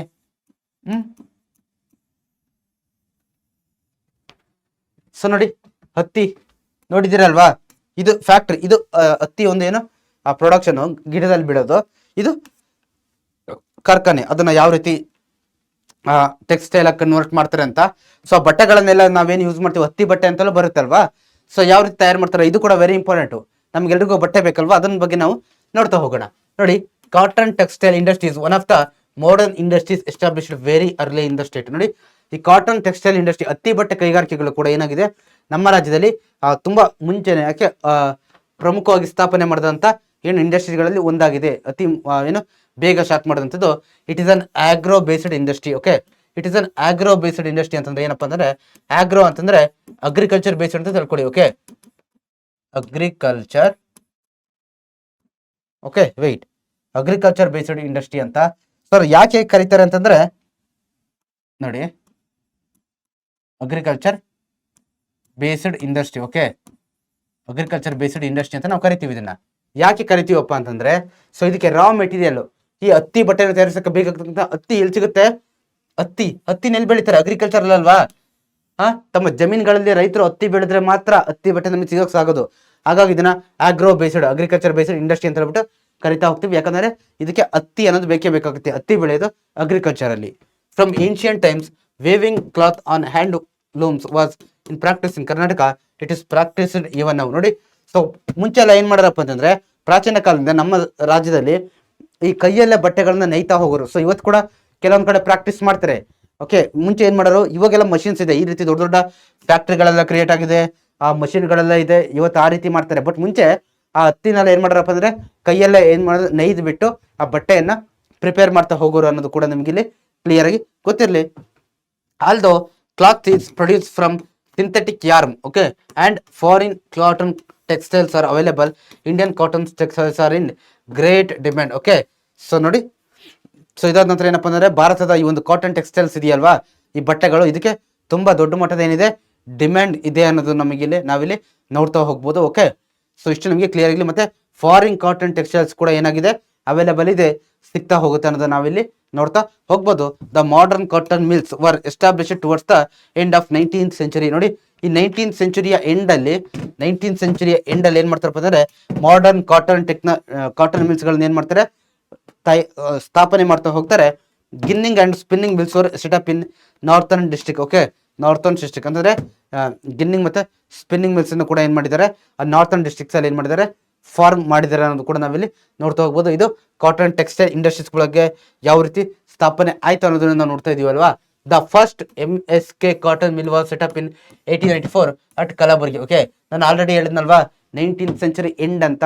ಆ 19th ಸೆಂಚುರಿ ಅಂತಂದ್ರೆ ಯಾವ್ದ್ರಲ್ಲಿ 1800ರ ಎಂಡ್ ಟೈಮ್ ಬರ್ತಾ ಹೋಗುತ್ತೆ, 1800 ಎಂಡ್ ಟೈಮು. ಆ ಟೈಮಲ್ಲಿ ಕಲಬುರಗಿಯಲ್ಲಿ ಸ್ಥಾಪನೆ ಮಾಡಿದ್ದಾರೆ. ನಂತರ ಇಲ್ಲಿ cotton textile factories started in ಹುಬ್ಬಳ್ಳಿಯಲ್ಲಿ ಸ್ಟಾರ್ಟ್ ಮಾಡಿದ್ದಾರೆ. ನಂತರ 1900ರಲ್ಲಿ ಸೊ ಎಲ್ಲಿ ಸ್ಟಾರ್ಟ್ ಮಾಡಿದ್ದಾರೆ ಅಪ್ಪ ಅಂತಂದ್ರೆ ಇವು ಬೇರೆ ಬೇರೆ ಭಾಗದಲ್ಲೂ ಕೂಡ ಸ್ಟಾರ್ಟ್ ಮಾಡಿದ್ದಾರೆ. ಇಲ್ಲೆಲ್ಲಿ ಸಿಂಪಲ್ ಆಗಿ ಹೇಳ್ಬೇಕಂತಂದ್ರೆ ನೋಡಿ, Binny mills, Minerva mills of Bengaluru ಇವೆರಡು ಆಯ್ತಾ. ನಂತರ KR mill of Mysuru, okay. Cotton mill of Davanagere ETC were established, okay, before independence. ಇವೆಲ್ಲ ಕೂಡ ಏನು ಇಲ್ಲೆಲ್ಲ ನೋಡ್ತಾ ಇದ್ದೀರಲ್ವಾ, ಈ ಕಲಬುರಗಿ, ಹುಬ್ಬಳ್ಳಿ, ಬೆಂಗಳೂರು, ಮೈಸೂರು ಮತ್ತೆ ದಾವಣಗೆರೆ ಇವೆಲ್ಲ ಕೂಡ ಏನಾಗಿರೋದು ಬಿಫೋರ್ ಇಂಡಿಪೆಂಡೆನ್ಸ್, ಸ್ವಾತಂತ್ರ್ಯ ಬದಲಕ್ಕಿಂತ ಮುಂಚೆನೆ ಸ್ಥಾಪನೆ ಮಾಡಿರ್ತಕ್ಕಂಥದ್ದು, ಓಕೆ. ಸೊ ಇದು ನಿಮಗೆ ಕ್ಲಿಯರ್ ಆಗುತ್ತೆ. ನೋಡಿ, ಇದನ್ನ 1900 ಇಲ್ಲಿ ಸ್ಥಾಪನೆ ಮಾಡಿರೋದು, ಓಕೆ. ನಿಮ್ಗೆ ಕ್ಲಿಯರ್ ಇರಲಿ. After independence cotton mills were set up in the northern Maidan where cotton was widely grown. ಸ್ವಾತಂತ್ರ್ಯ ಬಂದಾದ್ಮೇಲೆ ಕೂಡ ನಾನು ಆಗ್ಲೇ ಹೇಳ್ದಂಗೆ ಕೇಂದ್ರ ಸರ್ಕಾರ ಏನು ಸರ್ಕಾರಗಳು ಕಾನೂನಿನ ಪ್ರಕಾರ ಏನ್ ಮಾಡ್ತಾ ಹೋಗ್ಬೋದು ಅಂದ್ರೆ ಇಂಡಸ್ಟ್ರೀಸ್ಗಳು ಇನ್ನೂ ಗ್ರೋತ್ ಮಾಡ್ಲಿಕ್ಕೋಸ್ಕರ ಎಲ್ಲಿ ಸ್ಪೆಷಲಿ ಈ ನಾರ್ಥರ್ನ್ ಭಾಗದಲ್ಲಿ, ನಾರ್ತ್ ಕರ್ನಾಟಕ ಭಾಗದಲ್ಲಿ ಎಲ್ಲಿ ಈ ಹತ್ತಿಯನ್ನ ಜಾಸ್ತಿ ಬೆಳಿತಾರೋ ಆ ಭಾಗದಲ್ಲಿ ಸ್ಥಾಪನೆ ಮಾಡಿದರೆ Davanagere became the States most important cotton textile industry centre. It is called the Manchester of Karnataka. ನೋಡಿ, ದಾವಣಗೆರೆ ಏನಾಗಿದೆಪ್ಪ ಅಂದ್ರೆ ವೆರಿ ಇಂಪಾರ್ಟೆಂಟ್ ಆಗಿದೆ. ಇದನ್ನ ಮ್ಯಾಂಚೆಸ್ಟರ್ ಆಫ್ ಕರ್ನಾಟಕ ಅಂತ ಹೇಳ್ಬಿಟ್ಟು ನಾವು ಕರಿತಾ ಹೋಗ್ತೀವಿ ದಾವಣಗೆರೆಯನ್ನ. ಸೊ ಇದು ನಿಮಗೆ ಕ್ಲಿಯರ್ ಆಗಿ ಗೊತ್ತಿರಲಿ. ದಾವಣಗೆರೆ 1 ಮಾರ್ಕ್ಸ್ ಕೇಳ್ತಾರೆ ಕಣ್ರಪ್ಪ, ಓಕೆ. 1 ಮಾರ್ಕ್ಸ್ ಕೇಳ್ತಾರೆ. ಮ್ಯಾಂಚೆಸ್ಟರ್ ಆಫ್, ಯಾಕೆ ಹಂಗಂತ ಕರಿ ಮ್ಯಾಂಚೆಸ್ಟರ್ ಅಂತಂದ್ರೆ ಇಂಗ್ಲೆಂಡ್ ಅಲ್ಲಿ ಒಂದು ಪ್ಲೇಸ್ ಬರುತ್ತೆ ಮ್ಯಾಂಚೆಸ್ಟರ್ ಅಂತ, ಓಕೆ. ಇಂಗ್ಲೆಂಡ್ ಅಲ್ಲಿ ಒಂದು ಪ್ಲೇಸ್ ಬರುತ್ತೆ ಮ್ಯಾಂಚೆಸ್ಟರ್ ಅಂತ. ಅಲ್ಲಿ ಏನ್ ಮಾಡ್ತಾರೆ, ಈ ಹತ್ತಿ ಬಟ್ಟೆ ಕೈಗಾರಿಕೆಗಳು ತುಂಬಾ ದೊಡ್ಡ ಮಟ್ಟದಲ್ಲಿ ಇದೆ, ಓಕೆ. ಸೊ ಹಾಗಾಗಿ ಆ ಒಂದು ಮ್ಯಾಂಚೆಸ್ಟರ್ ನಗರ ಏನಿದೆಯಲ್ವಾ, ಅದೇ ಹೆಸರಿನಲ್ಲಿ ನಮ್ಮ ಏನು ದೇಶದಲ್ಲೂ ಕೂಡ ಮ್ಯಾಂಚೆಸ್ಟರ್ ಆಫ್ ಇಂಡಿಯಾ ಅಂತ ಒಂದು ಸಿಟಿ ಇದೆ. ಮತ್ತೆ ಸದ್ಯಕ್ಕೆ ಈಗ ನಾವಿಲ್ಲಿ ನೋಡಿದ್ರೆ ಮ್ಯಾಂಚೆಸ್ಟರ್ ಆಫ್ ಕರ್ನಾಟಕ ಅಂತ ನಾವು ದಾವಣಗೆರೆ ಕರಿತೀವಿ. ಯಾಕಂತಂದ್ರೆ ಅತಿ ಹೆಚ್ಚಿನ ಏನು most important cotton textile industry ಸೆಂಟರ್ಗಳೆಲ್ಲ ಎಲ್ಲಿದೆ, ದಾವಣಗೆರೆಯಲ್ಲಿ ಇರೋದ್ರಿಂದ, ಓಕೆ. ಇದು ನಿಮಗೆ ಕ್ಲಿಯರ್ ಗೊತ್ತಿರಲಿ. So okay. ಸೊ ನಂತರ there are ginning and spinning mills in Hubballi, Ilkal, Guledgudda, Rabkavi, Bagalkot, Molakalmuru, Gadag, Betageri, Badami, Belagavi, okay. Nargund, Gokak, okay. ನಂತರ Ballari, Hunsur, Nanjangud, Piriyapatna and Chamarajanagar. At present there are many cotton mills in the state. ನೋಡಿ, ಇಷ್ಟೆಲ್ಲ ಪ್ಲೇಸ್ ಅಲ್ಲಿ ಏನಿದೆ ಗಿನ್ನಿಂಗ್ ಮತ್ತೆ ಸ್ಪಿನ್ನಿಂಗ್ ಮಿಲ್ಸ್ಗಳು ಇದೆ ಅನ್ನೋದನ್ನ ಕೂಡ ನಾವಿಲ್ಲಿ ನೋಡ್ತಾ ಹೋಗ್ಬೋದು. ಮತ್ತೆ ರಾಜ್ಯದ ಹಲವಾರು ಭಾಗಗಳಲ್ಲಿ ಏನಿದೆ ಏನು ಹತ್ತಿ ಕೈಗಾರಿಕೆಗಳು ಪ್ರೆಸೆಂಟ್ ಇದೆ ಅನ್ನೋದನ್ನ ನಾವಿಲ್ಲಿ ನೋಡ್ತಾ ಹೋಗ್ಬೋದು, okay. Some cotton mills have been closed down recently. ಅದರಲ್ಲಿ ಕೆಲವೊಂದು ಕಾಟನ್ ಮಿಲ್ಸ್ ಗಳನ್ನ, ಹತ್ತಿ ಬಟ್ಟೆಯ ಕೈಗಾರಿಕೆಗಳನ್ನ ರೀಸೆಂಟ್ ಆಗಿ ಕ್ಲೋಸ್ ಮಾಡಿದ್ದಾರೆ. ದ ರೀಸನ್ ಫಾರ್ ದಿಸ್, ಏನಕ್ಕೋಸ್ಕರ ಕ್ಲೋಸ್ ಮಾಡಿದಾರಪ್ಪ ಅಂತಂದ್ರೆ ಒಂದು ಶಾರ್ಟೇಜ್ ಆಫ್ ಕಾಟನ್, ಓಕೆ. ಹೇಳಿ, ಫಸ್ಟ್ ಒಂದು ಶಾರ್ಟೇಜ್ ಅಂದ್ರೆ ಹತ್ತಿ ಅನ್ನೋದು ಸಿಗ್ತಾ ಇಲ್ಲ. ಆ ಬಟ್ಟೆ ಉತ್ಪಾದನೆ ಮಾಡ್ಲಿಕ್ಕೆ ಎಷ್ಟು ಪ್ರಮಾಣದ ಹತ್ತಿ ಬೇಕಲ್ವಾ, ಅಷ್ಟು ಪ್ರಮಾಣದ ಹತ್ತಿ ಅನ್ನೋದು ಇವತ್ತು ರೈತರು ಬೆಳೀತಾ ಇಲ್ಲ, ಸಿಗ್ತಾ ಇಲ್ಲ ಅನ್ನೋದು ಇದು ಮೊದಲನೇ ರೀಸನ್ ಆಗುತ್ತೆ. ನಂತರ ಅಬ್ಸ್ಟೋಲೇಟ್ ಮಷಿನ್ಸ್, ಓಕೆ. ಮಷಿನ್ಸ್ಗಳು ಸರಿಯಾಗಿ ಸಿಗ್ತಾ ಇಲ್ಲ. Lack of electricity supply. ನೋಡಿ, ಎಲೆಕ್ಟ್ರಿಸಿಟಿ ಅನ್ನೋದು ವೆರಿ ಇಂಪಾರ್ಟೆಂಟ್ ಅಲ್ವಾ. ಎಲೆಕ್ಟ್ರಿಸಿಟಿ ಪವರ್ ಅನ್ನೋದು ಅಷ್ಟು ಸರಿಯಾಗಿ ಸಿಗ್ತಾ ಇಲ್ಲ, ಪವರ್ನ ಕೊರತೆ ಇದೆ. ಇನ್ಕ್ರೀಸಿಂಗ್ ಪ್ರೊಡಕ್ಷನ್ ಕಾಸ್ಟ್ ಅಂತಂದ್ರೆ ಆ ಟೆಕ್ಸ್ಟೈಲ್ ಗಳನ್ನ ಪ್ರೊಡ್ಯೂಸ್ ಮಾಡ್ಲಿಕ್ಕೆ ತುಂಬಾ ಏನಾಗ್ತಿದೆಯಪ್ಪ ಅಂದ್ರೆ ಕಾಸ್ಟ್, ಬೆಲೆ ಅನ್ನೋದು ತುಂಬಾ ಜಾಸ್ತಿ ಆಗ್ತಿದೆ, ಅದು ಒಂದು ರೀಸನ್. ನಂತರ stiff competition from synthetic fibre cloth ETC, okay. So ಏನಪ್ಪಾ ಅಂದ್ರೆ ಸಿಂಥೆಟಿಕ್ ಫೈಬರ್ ಕ್ಲಾತ್ಸ್, ಇನ್ನು ಬೇರೆ ಬೇರೆ ಕ್ಲಾತ್ಸ್ ಗಳಿಂದಲೂ ಕೂಡ ಈ ಹತ್ತಿಯ ಒಂದು ಬಟ್ಟೆಗೆ ಏನಾಗ್ತಿದೆ, ಟಫ್ ಕಾಂಪಿಟೇಷನ್ ಅನ್ನೋದು ಸಿಗ್ತಾ ಇದೆ. ಇದು ಕೂಡ ಒಂದು ಮೇನ್ ರೀಸನ್. ಓಕೆ, ಸೊ ಎಲ್ಲ ಕಾರಣಗಳಿಂದ ಏನಾಗ್ತಿದೆ, ಕ್ಲೋಸ್ ಮಾಡ್ತಾ ಇದ್ದಾರೆ. ಸೊ ಇದು ರೀಸನ್ಸ್. ಓಕೆ, 2 ಮಾರ್ಕ್ಸ್ ಕೇಳಿದ್ರು ಕೇಳ್ಬೋದು, ನಿಮ್ಗೆ ಇದು ಕ್ಲಿಯರ್ ಆಗಿ ಗೊತ್ತಿರಲಿ ಕಣ್ರಪ್ಪ. ಓಕೆ, ಇಷ್ಟು ರೀಸನ್ ಗಳನ್ನ ನೀವು ಬರಿತಾ ಹೋಗ್ಬೇಕಾಗುತ್ತೆ. In order to improve the situation in the textile industry in Karnataka, the state government has formulated a programme Suvarna textile policy in 2018 to 13 and has established finished good parks ನೋಡಿ ಇನ್ 11 district. ನೋಡಿ, ಕರ್ನಾಟಕ ಸರ್ಕಾರ ಏನ್ ಮಾಡಿದೆ, ಈ ಹತ್ತಿ ಬಟ್ಟೆ ಕೈಗಾರಿಕೆಗಳನ್ನ ಇಂಪ್ರೂವ್ ಮಾಡಬೇಕು, ಟೆಕ್ಸ್ಟೈಲ್ ಇಂಡಸ್ಟ್ರಿಗಳನ್ನ ಗ್ರೋತ್ ಮಾಡಬೇಕು, ಓಕೆ ಅನ್ನೋ ಒಂದು ಉದ್ದೇಶದಿಂದ ಏನ್ ಮಾಡಿದೆಪ್ಪ ಅಂತಂದ್ರೆ ಸುವರ್ಣ ಟೆಕ್ಸ್ಟೈಲ್ ಪಾಲಿಸಿ ಇದನ್ನ ಜಾರಿ ತಂದಿದೆ. ಓಕೆ, ಇದ್ರ ಜೊತೆಗೆ ಮತ್ತೆ ಇನ್ನೊಂದಪ್ಪ ಅಂತಂದ್ರೆ ಫಿನಿಶ್ಡ್ ಗೂಡ್ಸ್ ಪಾರ್ಕ್, ಇದನ್ನ 11 ಡಿಸ್ಟ್ರಿಕ್ಟ್ಗಳಲ್ಲಿ 11 ಜಿಲ್ಲೆಗಳಲ್ಲಿ ಜಾರಿ ತಂದಿದ್ದಾರೆ. ನೆನಪಲ್ಲಿ, ಫಿನಿಶ್ಡ್ ಗೂಡ್ಸ್ ಪಾರ್ಕ್ ಎಲ್ಲಿ ತಂದಿದ್ದಾರೆ ಜಾರಿಗೆ, 11 ಜಿಲ್ಲೆಗಳಲ್ಲಿ. ಏನಕ್ಕೆ? For improve the textile industry. So ಇದು ನಿಮಗೆ ಕ್ಲಿಯರ್ ಆಗಿ ಗೊತ್ತಿರಲಿ. Okay, the purpose of this programme is to export the goods from these industries to foreign countries. ನೋಡಿ, ಮತ್ತೆ ಇನ್ನೊಂದು ಪ್ರಾಜೆಕ್ಟ್ ಏನಪ್ಪಾ ಅಂತಂದ್ರೆ ಈ ಫಿನಿಶ್ ಗೂಡ್ಸ್ ಪಾರ್ಕ್ ನ ಏನು ಇಂಪಾರ್ಟೆಂಟ್ ರೀಸನ್ ಏನು ಪರ್ಪಸ್ಗೋಸ್ಕರ ಸ್ಥಾಪನೆ ಮಾಡಿದಾರೆ ಅಂತಂದ್ರೆ export the goods from these industries to foreign countries. ನೋಡಿ, ಅಂದ್ರೆ ನಮ್ಮ ದೇಶದಲ್ಲಿ ಈ ವಸ್ತು ಇದ್ರ ಮುಖಾಂತರ ಈ ಫಿನಿಶ್ಡ್ ಗೂಡ್ಸ್ ಪಾರ್ಕ್ ಮುಖಾಂತರ ಏನ್ ಮಾಡ್ಬೇಕು, ಹತ್ತಿ ಬಟ್ಟೆಗಳನ್ನ ತಯಾರು ಮಾಡಿ ಅದನ್ನ ಏನ್ ಮಾಡ್ಬೇಕು, ಎಕ್ಸ್ಪೋರ್ಟ್ ಮಾಡಬೇಕು, ಫಾರಿನ್ ಕಂಟ್ರೀಸ್ ಗಳಿಗೆ, ಬೇರೆ ಬೇರೆ ದೇಶಗಳಿಗೆ ಕೂಡ ಎಕ್ಸ್ಪೋರ್ಟ್ ಮಾಡಬೇಕು ಅನ್ನೋ ಒಂದು ಉದ್ದೇಶದಿಂದ ಇದನ್ನ ಜಾರಿಗೆ ತಂದಿದ್ದಾರೆ. ಓಕೆ, ಸೊ ನೋಡಿ, ಕರ್ನಾಟಕ ರ್ಯಾಂಕ್ಸ್ ಸೆಕೆಂಡ್ ಯಾವುದರಲ್ಲಿ, in the country with regard to export of textiles. ನೋಡಿ, ಈ ಟೆಕ್ಸ್ಟೈಲ್ ಗಳನ್ನ ಬಟ್ಟೆಗಳನ್ನ ಎಕ್ಸ್ಪೋರ್ಟ್ ಮಾಡ್ತಿರ್ಲಿ ಅಂದ್ರೆ ಬೇರೆ ದೇಶಕ್ಕೆ ಕಳಿಸೋದ್ರಲ್ಲಿ ಕರ್ನಾಟಕ ಎಲ್ಲಾ ರಾಜ್ಯಗಳಿಗಿಂತ ಏನಿದೆ, ಸೆಕೆಂಡ್ ಪ್ಲೇಸ್ ಅಲ್ಲಿ ಇದೆ. Such parks are in Doddaballapura. ಈ ರೀತಿ ಪಾರ್ಕ್ಸ್ ಎಲ್ಲಿದೆ, ಫಿನಿಶ್ಡ್ ಗುಡ್ ಪಾರ್ಕ್ಸ್ ದೊಡ್ಡಬಳ್ಳಾಪುರದಲ್ಲಿದೆ, ಆನೇಕಲ್ಲಲ್ಲಿದೆ, ಬೆಳಗಾವಿ, ಮೈಸೂರು ಮತ್ತೆ ರಾಮನಗರ, ಇಷ್ಟು ಪ್ಲೇಸಸ್ ಅಲ್ಲಿ ಈ ರೀತಿಯಾಗಿರ್ತಕ್ಕಂಥ ಪಾರ್ಕ್ಗಳು ಇದೆ ಅನ್ನೋದು ನಿಮಗೆ ಕ್ಲಿಯರ್ ಆಗಿ ಗೊತ್ತಿರಲಿ. ಓಕೆ, ಸೊ ಹೈ ನಿಮಗೆ ಇಷ್ಟು ಕೂಡ ಕ್ಲಿಯರ್ ಆಗಿದೆ ಅಂತ ಅನ್ಕೊಳ್ತೀನಿ. ಸೊ ನೆಕ್ಸ್ಟ್ 2 ಕಾರ್ಖಾನೆ ಬಗ್ಗೆ ನಾವು ನೋಡಿದೀವಲ್ವಾ, ಐರನ್ ಅಂಡ್ ಸ್ಟೀಲ್ ಇಂಡಸ್ಟ್ರಿ ಬಗ್ಗೆ ನೋಡಿದ್ವಿ. ನಂತರ ಇನ್ನೊಂದು ಯಾವ್ದ್ರ ಬಗ್ಗೆ ನೋಡಿದ್ವಿ ನಾವು, ಈಗ ಜಸ್ಟ್ ನಡೆದು ಕಾಟನ್ ಟೆಕ್ಸ್ಟೈಲ್ ಇಂಡಸ್ಟ್ರೀಸ್ ಬಗ್ಗೆ ನಾವು ಆಲ್ರೆಡಿ ನೋಡಿದೀವಿ. ಸೊ ಈಗಾದ್ರೆ ನೆಕ್ಸ್ಟ್ ಯಾವ್ದು ಬರುತ್ತೆ ಸರ್, ಶುಗರ್ ಇಂಡಸ್ಟ್ರಿ ಬರುತ್ತೆ ಕಣ್ರಪ್ಪ. ಓಕೆ, ಸೊ ನೋಡಿ, ಸಕ್ಕರೆ ಕೈಗಾರಿಕೆ ಅಂತ ಕರಿತೀವಿ. ಶುಗರ್ ಮನೇಲೆಲ್ಲ ಯೂಸ್ ಮಾಡ್ತೀರಲ್ವಾ, ಮನೇಲಿ ಏನಾದ್ರು ಸ್ವೀಟ್ ಐಟಮ್ ಮಾಡಬೇಕು, ಸ್ವೀಟ್ ಆಗಿ ಏನೋ ಒಂದು ಮಾಡ್ಬೇಕು ಅಂತಂದ್ರೆ ನೀವು ಸಕ್ಕರೆನೆಲ್ಲ ಬಳಸ್ತೀರಲ್ವಾ. ಸೊ ಇದನ್ನ ಯಾವ ರೀತಿ ತಯಾರು ಮಾಡ್ತಾರೆ, ಸಕ್ಕರೆ ಈ ರೀತಿ ಇರುತ್ತಾ, ಅದು ಯಾವ ರೀತಿ ಸಿಗುತ್ತೆ ನೋಡಿ. ಇಲ್ಲಿ ಕಬ್ಬು ನೋಡ್ತಾ ಇದ್ದೀವಿ ಸರ್, ಯಾಕೆ ಕಬ್ಬು ಕೊಟ್ಟಿದ್ದೀರಾ ನೀವು, ಶುಗರ್ ಕೇನ್ ಪಿಕ್ಚರ್ ಏನು ಕೊಟ್ಟಿದ್ದೀರಾ ಅಂತಂದ್ರೆ ಈ ಶುಗರ್ ಕೇನ್ ಇಂದಲೇ ಏನಾಗೋದು, ಸಕ್ಕರೆಯನ್ನ ಏನ್ ಮಾಡ್ತಾರಪ್ಪ ಅಂತಂದ್ರೆ ಡೆವಲಪ್ಮೆಂಟ್ ಮಾಡ್ತಾರೆ. ಓಕೆ, ಸಕ್ಕರೆ ಉತ್ಪಾದನೆ ಅನ್ನೋದು ಕಬ್ಬಿನಿಂದ. ಕಬ್ಬು ಇಲ್ಲ ಅಂತಂದ್ರೆ, ಶುಗರ್ ಕೇನ್ ಇಲ್ಲ ಅಂತಂದ್ರೆ ಸಕ್ಕರೆ ಉತ್ಪಾದನೆ ಆಗೋದೇ ಇಲ್ಲ. ಸೊ ಇದು ನಿಮಗೆ ಕ್ಲಿಯರ್ ಆಗಿ ಗೊತ್ತಿರಲಿ. ಮತ್ತೆ ಬೆಲ್ಲ ಬರುತ್ತಲ್ವಾ, ಬೆಲ್ಲ ಅದು ಕೂಡ ಏನ್ ಮಾಡ್ತಾರೆ, ಈ ಕಬ್ಬಿನಿಂದ ಉತ್ಪಾದನೆ ಮಾಡ್ತಾರೆ. ಯಾವ ರೀತಿ ಏನಂದ್ರೆ ನೋಡ್ತಾ ಹೋಗೋಣ. ನೋಡಿ, the sugar industries one of Karnataka's important large scale industries. ನೋಡಿ, ಇದೇನಾಗಿದೆ, ಈ ಸಕ್ಕರೆ ಕೈಗಾರಿಕೆಗಳು ಕೂಡ, ಕನ್ನಡದ ಬರ್ತೀನಿ ನಾನು,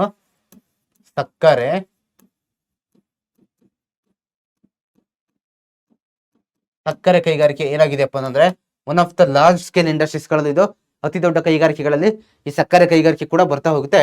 it is also an agro based industry. Okay, ಯಾಕೆ ಆಗ್ರೋ ಬೇಸ್ಡ್ ಇಂಡಸ್ಟ್ರಿ ಅಂತ ಕರೀತಾರಪ್ಪ ಅಂತ ಆದ್ರೆ, ಇದಕ್ಕೆ ಏನ್ ಬೇಕು, ಶುಗರ್ ಕೇನ್ ಬೇಕು, ಶುಗರ್ ಕೇನ್ ಕಬ್ಬು ಬೇಕು. ಆ ಕಬ್ಬನ್ನ ಎಲ್ಲಿ ಬೆಳಿತಾರೆ, ಅಗ್ರಿಕಲ್ಚರ್ ಅಲ್ಲಿ ರೈತರು ಬೆಳಿಬೇಕು, ಇಲ್ಲ ಅಂತಂದ್ರೆ ಸಕ್ಕರೆ ಸಿಗೋದಿಲ್ಲ. ಈ ರೀಸನ್ ಇಂದ ನಾವೇನ್ ಮಾಡ್ತೀವಪ್ಪ ಅಂದ್ರೆ ಇದನ್ನ ಆಗ್ರೋ ಬೇಸ್ಡ್ ಇಂಡಸ್ಟ್ರಿ ಅಂತ ಕರಿತೀವಿ. All factors necessary for the development of this industry are favour in the state. ನೋಡಿ, ಮತ್ತೆ ಈ ಶುಗರ್ ಕೇನ್ ಜೊತೆಗೆ ಇನ್ನು ಬೇರೆ ಬೇರೆ ಅಂಶಗಳು ಕೂಡ ಏನಾಗುತ್ತೆ, ಬೇಕಾಗುತ್ತೆ. ಅವು ಕೂಡ ಏನಾಗ್ಬೇಕಂತಂದ್ರೆ ಹೆಚ್ಚಿನ ಪ್ರಮಾಣದಲ್ಲಿ ಸಿಗ್ಬೇಕಾಗುತ್ತೆ. ಬೇರೆ ಕಂಡೀಷನ್ಸ್ ಕೂಡ ಆ ರಾಜ್ಯದಲ್ಲಿ ಉತ್ತಮವಾಗಿದ್ರೆ ಮಾತ್ರ ಏನ್ ಮಾಡ್ಬೋದು, ಆ ಒಂದು ಸಕ್ಕರೆ ಕೈಗಾರಿಕೆಯನ್ನ ಸ್ಥಾಪನೆ ಮಾಡ್ಬೋದು ಆ ರಾಜ್ಯದಲ್ಲಿ ಅಂತ ನಾವು ತಿಳ್ಕೊಬಹುದು. ನೋಡಿ, sugar cane production requires humid climate. Okay, humid climate ಇರಬೇಕು. ಪವರ್ ಸಪ್ಲೈ ಅನ್ನೋದು ಇರಬೇಕಾಗುತ್ತೆ. ಪವರ್ ಸಪ್ಲೈ ಅಂದ್ರೆ ಏನ್ ಹೇಳಿ, ಕರೆಂಟ್, ಎಲೆಕ್ಟ್ರಿಸಿಟಿ ಅನ್ನೋದು ಬೇಕಾಗುತ್ತೆ. ಹ್ಯೂಮಿಡ್ ಕ್ಲೈಮೇಟ್ ಅಂತಂದ್ರೆ ಇಂತಿಷ್ಟು ಪ್ರಮಾಣದ ವಾಟರ್. ಹ್ಯೂಮಿಡ್ ಕ್ಲೈಮೇಟ್ ಅಂದ್ರೆ ತುಂಬಾ ಜಾಸ್ತಿ ಬಿಸಿಲು ಇರಬಾರ್ದು, ಜಾಸ್ತಿ ತಂಪು ಇರಬಾರ್ದು, ಒಂದು ಮೀಡಿಯಂ ಆಗಿರ್ತಕ್ಕಂಥ ಒಂದು ವಾತಾವರಣ ಬೇಕು ಅಂತ ಹೇಳಿದ್ದಾರೆ. ಪವರ್ ಸಪ್ಲೈ, ಕರೆಂಟ್ ಅನ್ನೋದು ಇರಬೇಕು, ಪವರ್. ನಂತರ ಲೋಕಲ್ ಮಾರ್ಕೆಟ್, ಆ ಒಂದೇನು ಆ ಲೋಕಲ್ ಮಾರ್ಕೆಟ್ ಅನ್ನೋದು ಇರಬೇಕಾಗುತ್ತೆ ಅಲ್ವಾ, ಕೊಂಡ್ಕೊಳ್ಳೋರು ಇರಬೇಕಾಗುತ್ತೆ. ಆ ಕೊಂಡ್ಕೊಳ್ಳೋರು ಇಲ್ಲ ಅಂತಂದ್ರೆ ನಾವು ಸುಮ್ಮನೆ ಪ್ರಯೋಜನ ಮಾಡಿ ಏನು ಪ್ರೊಡಕ್ಷನ್ ಮಾಡಿ ಏನು ಪ್ರಯೋಜನ ಅಲ್ವಾ.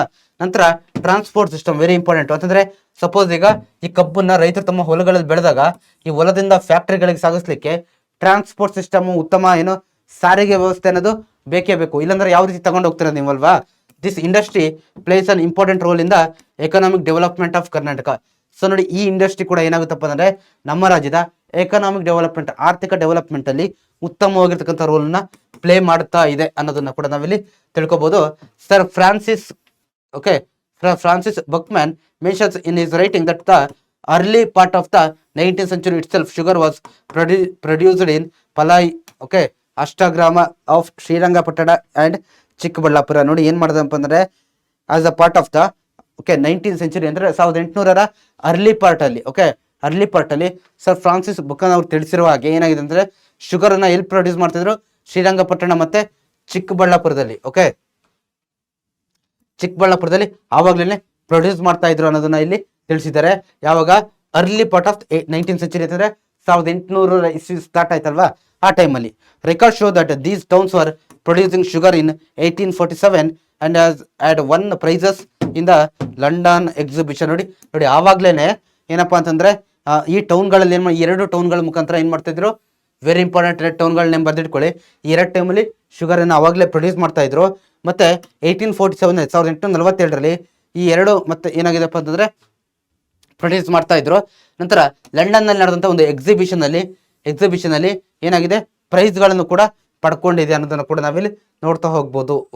ಸೊ ನೋಡಿ ಆವಾಗ್ಲೇನೆ ಅಂದ್ರೆ ಅಷ್ಟು ಮುಂಚೆನೆ ಸ್ಟಾರ್ಟ್ ಮಾಡ್ತಾ ಇದ್ರು ಅಂತ ನಿಮ್ಗೆ ಕ್ಲಿಯರ್ ಗೊತ್ತಿರಲಿ. The first modern sugar industry Mysuru sugar company ಅದನ್ನ ಸಿಂಪಲ್ ಆಗಿ ಮೈ ಶುಗರ್ ಅಂತ ಕರಿತೀವಿ, was established at Mandya in 1933 until 1951 that was only factory in the state. ನೋಡಿ ಏನ್ ಮಾಡ್ತಾರಪ್ಪ ಅಂತಂದ್ರೆ ಫಸ್ಟ್ ಮಾಡರ್ನ್ ಆಧುನಿಕವಾದಂತ ಸಕ್ಕರೆ ಕೈಗಾರಿಕೆಯನ್ನು ಎಲ್ಲಿ ಸ್ಥಾಪನೆ ಮಾಡ್ತಾರೆ, ಮಂಡ್ಯದಲ್ಲಿ ಸ್ಥಾಪನೆ ಮಾಡ್ತಾರೆ. ಯಾವಾಗ 1933ರಲ್ಲಿ ಸ್ಥಾಪನೆ ಮಾಡ್ತಾರೆ. ಸೊ ಇದನ್ನ ಮೈಸೂರು ಶುಗರ್ ಕಂಪನಿ ಅಥವಾ ಸಿಂಪಲ್ ಆಗಿ ಮೈ ಶುಗರ್ ಅಂತ ಹೇಳ್ಬಿಟ್ಟು ಕರೀತಾ ಇರ್ತಾರೆ. ಇಲ್ಲಿವರೆಗೆ 1951ವರೆಗೆ ರಾಜ್ಯದಲ್ಲಿ ಇದ್ದಂತ ಒಂದೇ ಒಂದು ಫ್ಯಾಕ್ಟರಿ ಶುಗರ್ ಇಂಡಸ್ಟ್ರಿ ಇದಾಗಿತ್ತು. ಇಲ್ಲಿ ಪಿಕ್ಚರ್ ಕೊಟ್ಟಿದ್ದೀನಲ್ವಾ ಇದು. ಬಟ್ ಈಗ ಪ್ರೆಸೆಂಟ್ಲಿ ನೋಡಿ, ನಾವು there are 71 sugar factories. But present ಎಷ್ಟಾಗಿದೆ, 71 ಶುಗರ್ ಫ್ಯಾಕ್ಟರೀಸ್ ನಮ್ಮ ರಾಜ್ಯದಲ್ಲಿ ಇದೆ. Their total annual production is 16%. Karnataka stands third in the production of sugar in the country. ನೋಡಿ ದೇಶದ 16% ಶುಗರ್ ಅನ್ನ ನಮ್ಮ ರಾಜ್ಯದಲ್ಲಿ ಉತ್ಪಾದನೆ ಮಾಡ್ತಾರೆ. ಇದು ಎಷ್ಟಾಗುತ್ತೆ ಅಂದ್ರೆ ಥರ್ಡ್. ಇಡೀ ದೇಶದಲ್ಲಿ 3ನೇ ಸ್ಥಾನದಲ್ಲಿ ಕರ್ನಾಟಕ ಇದೆ. ಯಾವ ಒಂದು ವಸ್ತುಗಳ ಉತ್ಪಾದನೆಯಲ್ಲಿ ರಾಜ್ಯ ಎಷ್ಟನೇ ಪ್ಲೇಸ್ ಅಲ್ಲಿ ಇದೆ ಅನ್ನೋದು ವೆರಿ ಇಂಪಾರ್ಟೆಂಟ್ ಆಗಿ ನಿಮಗೆ ಗೊತ್ತಿರಬೇಕು. ಕರ್ನಾಟಕದಲ್ಲಿ 3rd ಪ್ಲೇಸ್ ಅಲ್ಲಿ ಬರ್ತಾ ಹೋಗುತ್ತೆ ಸಕ್ಕರೆಯ ಉತ್ಪಾದನೆಯಲ್ಲಿ. ಸೊ ಇಷ್ಟು ನಮಗೆ ಕ್ಲಿಯರ್ ಆಗಿ ಗೊತ್ತಾಗಿದೆ ಅಂತ ಅನ್ಕೊಳ್ತೀನಿ ನಾನು. ಸೊ ನಂತರ ಈ ಶುಗರ್ ಇಂಡಸ್ಟ್ರಿ ಆಗೋದ್ರೆ ಎಲ್ಲೆಲ್ಲಿ ಡಿಸ್ಟ್ರಿಬ್ಯೂಟ್ ಆಗಿದೆ ಸರ್, ಎಲ್ಲೆಲ್ಲಿ ಡಿಸ್ಟ್ರಿಬ್ಯೂಟ್ ಆಗಿದೆ, ಯಾವ ಪ್ರದೇಶಗಳು ವಿಸ್ತರಿಸಿದೆ ಅಂದ್ರೆ, ಸೊ ಲಾಸ್ಟ್ ಅಲ್ಲಿ ಮ್ಯಾಪ್ ಇದೆ, ಮ್ಯಾಪ್ ಲಾಸ್ಟ್ ಅಲ್ಲಿ ಇದೆ. ಎಲ್ಲಾ ಇಂಡಸ್ಟ್ರೀಸ್ಗಳು ಸೇರಿಸ್ಬಿಟ್ಟು ಲಾಸ್ಟ್ ಅಲ್ಲಿ ಮ್ಯಾಪ್ ಕೊಟ್ಟಿದ್ದೀನಿ, ಈಗ ನೋಡ್ತಾ ಹೋಗಿ. ಎಲ್ಲಿ ಶುಗರ್ ಗ್ರೋಯಿಂಗ್ ಏರಿಯಾಸ್ ಬಳಿ ಏನಾಗಿದೆಪ್ಪ ಅಂದ್ರೆ ಇವು ಜಾಸ್ತಿ ಸ್ಪ್ರೆಡ್ ಆಗಿರುತ್ತೆ. ಯಾವುದೇ ಕಾರ್ಖಾನೆ ಆದ್ರೂ ಕೂಡ ಆ ವಸ್ತು ಅದಕ್ಕೆ ಬೇಕಾದಂತ ರಾ ಮೆಟೀರಿಯಲ್ ಕಚ್ಚಾ ವಸ್ತು ಎಲ್ಲಿ ಸಿಗುತ್ತೋ ಅಲ್ಲಿ ಅವು ಏನಾಗಿರುತ್ತೆ, ಡೆವಲಪ್ಮೆಂಟ್ ಆಗಿರುತ್ತಲ್ವಾ. ಸೊ ಅದೇ ರೀತಿ ಈ ಶುಗರ್ ಇಂಡಸ್ಟ್ರೀಸ್ಗಳು ಕೂಡ ಎಲ್ಲಿ ಶುಗರ್ ಅನ್ನ ಜಾಸ್ತಿ ಬೆಳಿತಾರೋ ಅದರ ನಿಯರ್ ಬೈ ಏರಿಯಾಗಳಲ್ಲಿ ಏನಾಗುತ್ತಪ್ಪ ಅಂದ್ರೆ ಶುಗರ್ ಗ್ರೋಯಿಂಗ್ ಏರಿಯಾಸ್ ಬಳಿ ಸ್ಥಾಪನೆ ಮಾಡಿರ್ತಾರೆ. Especially in the districts in the catchment areas of Kaveri, Krishna and Tungabhadra rivers. ನೋಡಿ ಸ್ಪೆಷಲ್ ಆಗಿ ಯಾವ್ದಪ್ಪ ಅಂತಂದ್ರೆ ಈ ಕಾವೇರಿ, ಕೃಷ್ಣ, ತುಂಗಭದ್ರಾ ಈ 3 ನದಿಗಳು ಬರ್ತಾವಲ್ವಾ, ಈ 3 ನದಿಗಳ ಅಕ್ಕಪಕ್ಕದ ಏರಿಯಾಗಳಲ್ಲಿ ಏನಾಗಿದೆಪ್ಪ ಅಂದ್ರೆ ಜಾಸ್ತಿ ಸ್ಥಾಪನೆ ಮಾಡಿದ್ದಾರೆ. ಅಂದ್ರೆ ಈ 3 ನದಿಗಳ ಅಕ್ಕಪಕ್ಕದ ಡಿಸ್ಟ್ರಿಕ್ಟ್ ಗಳು ಯಾವ ಬರ್ತಾವಲ್ವಾ, ಯಾವ ಡಿಸ್ಟ್ರಿಕ್ಟ್ ಅಲ್ಲಿ ಈ 3 ನದಿಗಳು ಹಾದು ಹೋಗುತ್ತೋ ಅಕ್ಕಪಕ್ಕದ ಡಿಸ್ಟ್ರಿಕ್ಟ್ ಗಳು ಅಲ್ಲಿ ಏನಾಗಿದೆ ಜಾಸ್ತಿ ಸ್ಥಾಪನೆ ಆಗಿದೆ ಅನ್ನೋದನ್ನ ನಾವು ನೋಡಬಹುದು. There are more sugar factories in ಬೆಳಗಾವಿಲಿ ಜಾಸ್ತಿ ಶುಗರ್ ಫ್ಯಾಕ್ಟರೀಸ್ ಬೆಳಗಾವಿ ಮತ್ತೆ ಬಾಗಲಕೋಟೆಲಿ ಇದೆ. ಅದಾದ ನಂತರ Mandya, Mysuru, Bidar, Vijayapura, Kalaburagi, Ballari, Davanagere district are also significant for sugar industry. ಈ ಪ್ಲೇಸಸ್ ಗಳಲ್ಲೂ ಕೂಡ ಇದೆ ಅಲ್ವಾ. ಮಂಡ್ಯ ಅಂತೂ ನಿಮಗೆ ವೆರಿ ಫೇಮಸ್, ಅದು ನಿಮಗೆ ಗೊತ್ತಿರುತ್ತೆ. ಸಕ್ಕರೆ ಅದಕ್ಕೆ ಶುಗರ್ ಕೇನ್ಗೆ ಸಕ್ಕರೆ ನಾಡು ಮಂಡ್ಯ ಅಂತ ಕರೀತಾರಲ್ವಾ. ಸೊ ಮಂಡ್ಯ ಅಂತ ಗೊತ್ತಿರುತ್ತೆ. ಅದಾದ ನಂತರ ಬೆಳಗಾವಿನೂ ಕೂಡ ನಿಮಗೆ, ಸೊ ಇವೆರಡು ಬೆಳಗಾವಿ ಮತ್ತೆ ಮಂಡ್ಯ ಕ್ಲಿಯರ್ ಆಗಿ ಗೊತ್ತಿರಲಿ. Bagasse and molasses are the by products of the sugar industry. So ನೋಡಿ bagasse is used for the manufacture of paper and fuel. Molasses are used for production of alcohol. So ನೋಡಿ ಈ 2 ವಸ್ತುಗಳು ಕೂಡ ಇದರಿಂದ ಈ ಸಕ್ಕರೆ ಉತ್ಪಾದನೆಯಲ್ಲಿ ಈ ಬಗಸೆ ಮತ್ತೆ ಮೊಲಾಸಸ್ ಅಂತಕ್ಕಂಥ 2 ವಸ್ತುಗಳು ಕೂಡ ಏನಿರುತ್ತೆ ಬೈ ಪ್ರಾಡಕ್ಟ್ ಆಗಿ ಸಿಗ್ತಾ ಹೋಗುತ್ತೆ ಸಕ್ಕರೆ ಜೊತೆಗೇನೆ. ಅದನ್ನ ಏನ್ ಮಾಡ್ತಾರೆ, ಈ ಬಗಸೆಯನ್ನ ಏನ್ ಮಾಡ್ತಾರಪ್ಪ ಅಂತಂದ್ರೆ ಇದನ್ನ ಎಲ್ಲಿ ಯೂಸ್ ಮಾಡ್ತಾರೆ, ಪೇಪರ್ ಇಂಡಸ್ಟ್ರಿ, ಪೇಪರ್ ತಯಾರಿಕೆಯಲ್ಲಿ ಬಳಸಿದ್ರೆ ಮೊಲಸಸ್ನ ಏನ್ ಮಾಡ್ತಾರೆ, ಆಲ್ಕೋಹಾಲ್ ಪಾನೀಯಗಳನ್ನ, ಓಕೆ, ಆಲ್ಕೋಹಾಲ್ ತಯಾರು ಮಾಡ್ತಾರಲ್ವಾ, ಸೊ ಡ್ರಿಂಕ್ಸ್, ಅಲ್ಲಿ ಏನ್ ಮಾಡ್ತಾರೆ, ಬಳಸ್ತಾ ಹೋಗ್ತಾರೆ ಅಂತ ನಿಮಗೆ ಕ್ಲಿಯರ್ ಆಗಿ ಗೊತ್ತಿರ್ಲಿ ಕಣ್ರಪ್ಪ. ಓಕೆ, ಸೊ ಇಷ್ಟು ಯಾವುದ್ರ ಬಗ್ಗೆ, ಸಕ್ಕರೆ ಕೈಗಾರಿಕೆ ಬಗ್ಗೆ. ಸೊ ಇದರಲ್ಲಿ very important Belagavi. Paper industry, ಕಾಗದದ ಕೈಗಾರಿಕೆ. ನೀವೆಲ್ಲರೂ ಕೂಡ ಕಾಗದ ಬಳಸಿದಾರಲ್ವಾ, ಕಾಗದದ ಕೈಗಾರಿಕೆ. ನೀವೆಲ್ಲರೂ ಕೂಡ ಎಕ್ಸಾಮ್ ಬರೀತೀರಾ, ನೋಟ್ಬುಕ್ ತಗೊಳ್ತೀರಾ, ಯಾವ್ದ್ರ ಮೇಲೆ ಬರೀತೀರಾ, ಯಾವ್ದ್ರ ಮೇಲೆ ಬರೀತೀರಾ ಅದನ್ನೆಲ್ಲ ನೀವು ಪೇಪರ್ ಮೇಲೆ ಅಲ್ವಾ. ಆ ಪೇಪರ್ ಯಾವ ರೀತಿ ತಯಾರಾಗುತ್ತೆ ಅಂತ ನಿಮ್ಗೆ ಯಾರಿಗಾದ್ರೂ ಗೊತ್ತಿದ್ಯಾ? ಐ ಹೋಪ್ ನಿಮ್ಗೆ ಗೊತ್ತಿರಲಿಕ್ಕಿಲ್ಲ. ಓಕೆ, ತುಂಬಾ ಜನಕ್ಕೆ ಯಾವ ಪೇಪರ್ ಬಳಸ್ತೀರಾ ನೀವು ಡೈಲಿ, ಬಟ್ ಆ ಪೇಪರ್ ಯಾವ ರೀತಿ ಜನರೇಟ್ ಆಗುತ್ತೆ, ಯಾವ ರೀತಿ ಉತ್ಪಾದನೆ ಮಾಡ್ತೀರಾ ಅಂದ್ರೆ ನಿಮ್ಗೆ ಗೊತ್ತಿರಲಿಕ್ಕಿಲ್ಲ. ತಿಳಿಸ್ತೀನಿ ಬನ್ನಿ. Paper is of great importance in the modern world. Okay, ಆಧುನಿಕ ಈ ಒಂದು ಪ್ರಪಂಚದಲ್ಲಿ ಪೇಪರ್ಗೆ ಏನಾಗಿದೆ, ಬಹಳ ಹೆಚ್ಚಿನ ಒಂದು ಬೇಡಿಕೆ ಇದೆ, ಮಹತ್ವ ಇದೆ. It is essential for education, printing news papers and for propagation of culture. It is A forest based industry. Okay, so ಹೇಳ್ತಾ ಹೋಗ್ತೀನಿ ನೋಡಿ. ಪೇಪರ್ ಅನ್ನ ಎಲ್ಲಿ ಬಳಸ್ತಾರೆ, ಕಾಗದವನ್ನ ಎಜುಕೇಶನ್, ಶಿಕ್ಷಣ ಬಳಸ್ತಿರಲ್ವಾ, ಓದ್ಲಿಕ್ಕೆ ಬರೀಲಿಕ್ಕೆ ಎಕ್ಸಾಮ್ ಬರೀಲಿಕ್ಕೆ ಬಳಸ್ತಿರಲ್ವಾ, ನೀವು ಕೂಡ ಬಳಸ್ತೀರಾ. ಓಕೆ, ಸೊ ನಂತರ ಪ್ರಿಂಟಿಂಗ್ ಅಂತಂದ್ರೆ ನೀವು ಒಂದು ಜೆರಾಕ್ಸ್ ಅಂಗಡಿಗೆ ಹೋಗಿದ್ದೀರಾ, ಸರ್ ನಂಗೊಂದು ಜೆರಾಕ್ಸ್ ಕೊಡಿ ಅಂತಂದ್ರೆ, ಇನ್ನೊಂದೇನೋ ಪೇಪರ್ ಇದೆ ಇದನ್ನ ಪ್ರಿಂಟ್ ತಕ್ಕೊಡಿ ಅಂತ ಅಂದ್ರೆ ಏನ್ ಮಾಡ್ತಾರೆ, ಪೇಪರ್ ಮೇಲೆ, ಕಾಗದದ ಮೇಲೆ ಕೊಡ್ಬೇಕಲ್ವಾ, ಆ ಕಾಗದಕ್ಕೆ ಬಳಸ್ತಾರೆ. ನ್ಯೂಸ್ ಪೇಪರ್ ಓದಿದಿರಲ್ವಾ, ಆ ನ್ಯೂಸ್ ಪೇಪರ್ಗೂ ಕೂಡ ಕಾಗದ ಬೇಕಲ್ವಾ, ಪೇಪರ್ ನ್ಯೂಸ್ ಪ್ರಿಂಟ್ ಮಾಡಬೇಕು, ನ್ಯೂಸ್ ಬರಿಬೇಕಂದ್ರೆ ಆ ಕಾಗದ ಅನ್ನೋದು ಬೇಕಲ್ವಾ. ಸೊ ಅದಾದ ನಂತರ ಪ್ರೊಪಗೇಷನ್ ಆಫ್ ಕಲ್ಚರ್ ಅಂತಂದ್ರೆ ಕಲ್ಚರ್ ಅನ್ನು ಕೂಡ ಸ್ಪ್ರೆಡ್ ಮಾಡ್ಲಿಕ್ಕೆ, ಒಂದ್ ಕಡೆಯಿಂದ ಇನ್ನೊಂದ್ ಕಡೆಗೆ ಯಾವ್ದೋ ವಿಚಾರಗಳು ತಿಳಿಸ್ಬೇಕಂದ್ರೆ ಅದನ್ನ ಬರಿಬೇಕು ಪೇಪರ್ಗಳಲ್ಲಿ, ಅದ್ರ ಮುಖಾಂತರ ಏನು, ಇದೆಲ್ಲದಕ್ಕೂ ಪೇಪರ್ ಅಂತ ಕಾಗದ ಬೇಕೇ ಬೇಕು. ಇದು ನೆನಪಿರಲಿ, ಪೇಪರ್ ಇಂಡಸ್ಟ್ರಿ ಇದೆಯಲ್ವಾ, ಇದು forest based industry. This is not agriculture based industry, this is forest based industry. ಯಾಕೆ ಫಾರೆಸ್ಟ್ ಬೇಸ್ಡ್ ಇಂಡಸ್ಟ್ರಿ ಅಂತ ಕರಿತೀವಪ್ಪ ಅಂತಂದ್ರೆ, ಇದಕ್ಕೆ ಈ ಪೇಪರ್, ಈ ಕಾಗದ, ಓಕೆ, ಈ ಕಾಗದ ಅಥವಾ ನಿಮ್ಮ ಹತ್ರ ಈ ಕಾಗದ ಇದೆಯಲ್ವಾ, ನೀವು ನೋಟ್ ಮಾಡ್ಲಿಕ್ಕೆ ಇಟ್ಕೊಂಡಿದ್ದೀರಲ್ವಾ, ಆ ಕಾಗದ ನೋಡಿ, ಆ ಕಾಗದ ತಯಾರಾಗ್ಲಿಕ್ಕೆ ಮೇನ್ ಆಗಿ ಯಾವ್ದನ್ನ ಬಳಸ್ತಾರಪ್ಪ ಅಂತಂದ್ರೆ ಬ್ಯಾಂಬೂ, ವುಡ್ ಪಲ್ಪ್, ಗ್ರಾಸ್ ಮತ್ತೆ ಬಗಸೆ. ಓಕೆ, ಅಂಡ್ ಇವನ್ನೆಲ್ಲ ಏನ್ ಮಾಡ್ತಾರೆ, ಬಳಸ್ತಾ ಹೋಗ್ತಾರೆ ಅಂತ ನಿಮ್ಗೆ ಗೊತ್ತಿಲ್ಲ. ಓಕೆ, ಬ್ಯಾಂಬೂ ಅಂದ್ರೆ ವೆರಿ ಇಂಪಾರ್ಟೆಂಟ್, ನಿಮ್ಗೆ ಯಾವ್ದು ಗೊತ್ತಿದೆಯೋ ಗೊತ್ತಿಲ್ವೋ, ಬಿದಿರು. ಓಕೆ, ಇಲ್ಲಿ ಪಿಕ್ಚರ್ ಕೊಟ್ಟಿದ್ದೀನಿ ನೋಡಿ, ಬಿದಿರು ನೋಡ್ತಾ ಇದ್ದೀರಲ್ವಾ, ಈ ಬಿದಿರಿನಿಂದಲೇ ನಿಮ್ಮ ಕಾಗದವನ್ನ ತಯಾರಿಸೋದು. ಓಕೆ, ಅದಾದ ನಂತರ ಗ್ರಾಸು, ಹುಲ್ಲು. ಓಕೆ, ಮತ್ತೆ ನೀಲಗಿರಿ ಮರದ ಕೆಲವೊಂದು ಏನು ಆ ತಿರುಳು ಅಂತ ಬರುತ್ತೆ, ಅದನ್ನೆಲ್ಲ ಏನ್ ಮಾಡ್ತಾರಪ್ಪ ಅಂತಂದ್ರೆ ಬಳಸ್ತಾ ಹೋಗ್ತಾರೆ. ಓಕೆ, ಸೊ ಇದು ನಿಮ್ಗೆ ಕ್ಲಿಯರ್ ಆಗಿರ್ಲಿ. ಸೊ ಈ ಮರಗಳನ್ನ ಬಳಸೋದ್ರಿಂದ, ಈ ಮರಗಳು ನಮಗೆ ಎಲ್ಲಿ ಸಿಗುತ್ತೆ, ಫಾರೆಸ್ಟ್ ಅಲ್ಲಿ ಸಿಗುತ್ತೆ ಅಲ್ವಾ. ಇವುಗಳು ಅಗ್ರಿಕಲ್ಚರ್ ಬರೋದಿಲ್ಲ, ಮರಗಳು, ಟ್ರೀಗಳು ಅಗ್ರಿಕಲ್ಚರ್ ಬರೋದಿಲ್ಲ, ಫಾರೆಸ್ಟ್ ಅಲ್ಲಿ ಬರುತ್ತೆ. ಈ ಮರಗಳು ಫಾರೆಸ್ಟ್ ಅಲ್ಲಿ ಸಿಗೋದ್ರಿಂದ ಇದನ್ನ ನಾವು ಫಾರೆಸ್ಟ್ ಬೇಸ್ಡ್ ಇಂಡಸ್ಟ್ರಿ ಅಂತ ಕರಿತಾ ಹೋಗ್ತೀವಿ. Keeping the thick forest area of Shivamogga and Chikkamagaluru in mind. Okay, so ನೋಡಿ, ಸ್ಪೆಷಲಿ ಎಲ್ಲಪ್ಪ ಅಂತಂದ್ರೆ ಚಿಕ್ಕಮಗಳೂರು ಮತ್ತೆ ಶಿವಮೊಗ್ಗದಲ್ಲಿ ಏನಾಗಿದೆ, ಆ ಒಂದು ಏನು ಈ ಒಂದು ಫಾರೆಸ್ಟ್ಗಳು ಜಾಸ್ತಿ ಇದೆ ಅನ್ನೋದನ್ನ ಕೂಡ ನಾವಿಲ್ಲಿ ನೋಡ್ತಾ ಹೋಗ್ಬೋದು. ಓಕೆ, ಕೀಪಿಂಗ್ ಇನ್ ಮೈಂಡ್ ಏನ್ ಮಾಡಿದ್ದಾರೆ, ಸೊ ಈ ಎರಡು ಒಂದು ಏನು ಚಿಕ್ಕಮಗಳೂರು ಮತ್ತೆ ಶಿವಮೊಗ್ಗದ ಕಾಡುಗಳನ್ನ ಫೋಕಸ್ ಮಾಡಿಬಿಟ್ಟು ಫಸ್ಟ್ ಪೇಪರ್ ಮಿಲ್ಲನ್ನ ಎಲ್ಲಿ ಸ್ಥಾಪನೆ ಮಾಡ್ತಾರೆ ಅಂತಂದ್ರೆ, ಮೊದಲ ಪೇಪರ್ ಏನು ಕೈಗಾರಿಕೆಯನ್ನ ಎಲ್ಲಿ ಸ್ಥಾಪನೆ ಮಾಡ್ತಾರೆ, ಮೈಸೂರು ಪೇಪರ್ ಮಿಲ್ ಲಿಮಿಟೆಡ್ ಅನ್ನ ಎಲ್ಲಿ ಸ್ಥಾಪನೆ ಮಾಡ್ತಾರಪ್ಪ ಅಂತಂದ್ರೆ 1936 ಅಲ್ಲಿ ಭದ್ರಾವತಿಯಲ್ಲಿ ಸ್ಥಾಪನೆ ಮಾಡ್ತಾರೆ. ಓಕೆ, ಸೊ ಇದು ನಿಮಗೆ ಕ್ಲಿಯರ್ ಆಗಿ ಗೊತ್ತಿಲ್ಲ. 1936 ಭದ್ರಾವತಿಯಲ್ಲಿ ಬರೋದು, ಶಿವಮೊಗ್ಗದಲ್ಲಿ ಬರೋದಲ್ವಾ, ಅಲ್ಲಿ ಸ್ಥಾಪನೆ ಮಾಡ್ತಾರೆ.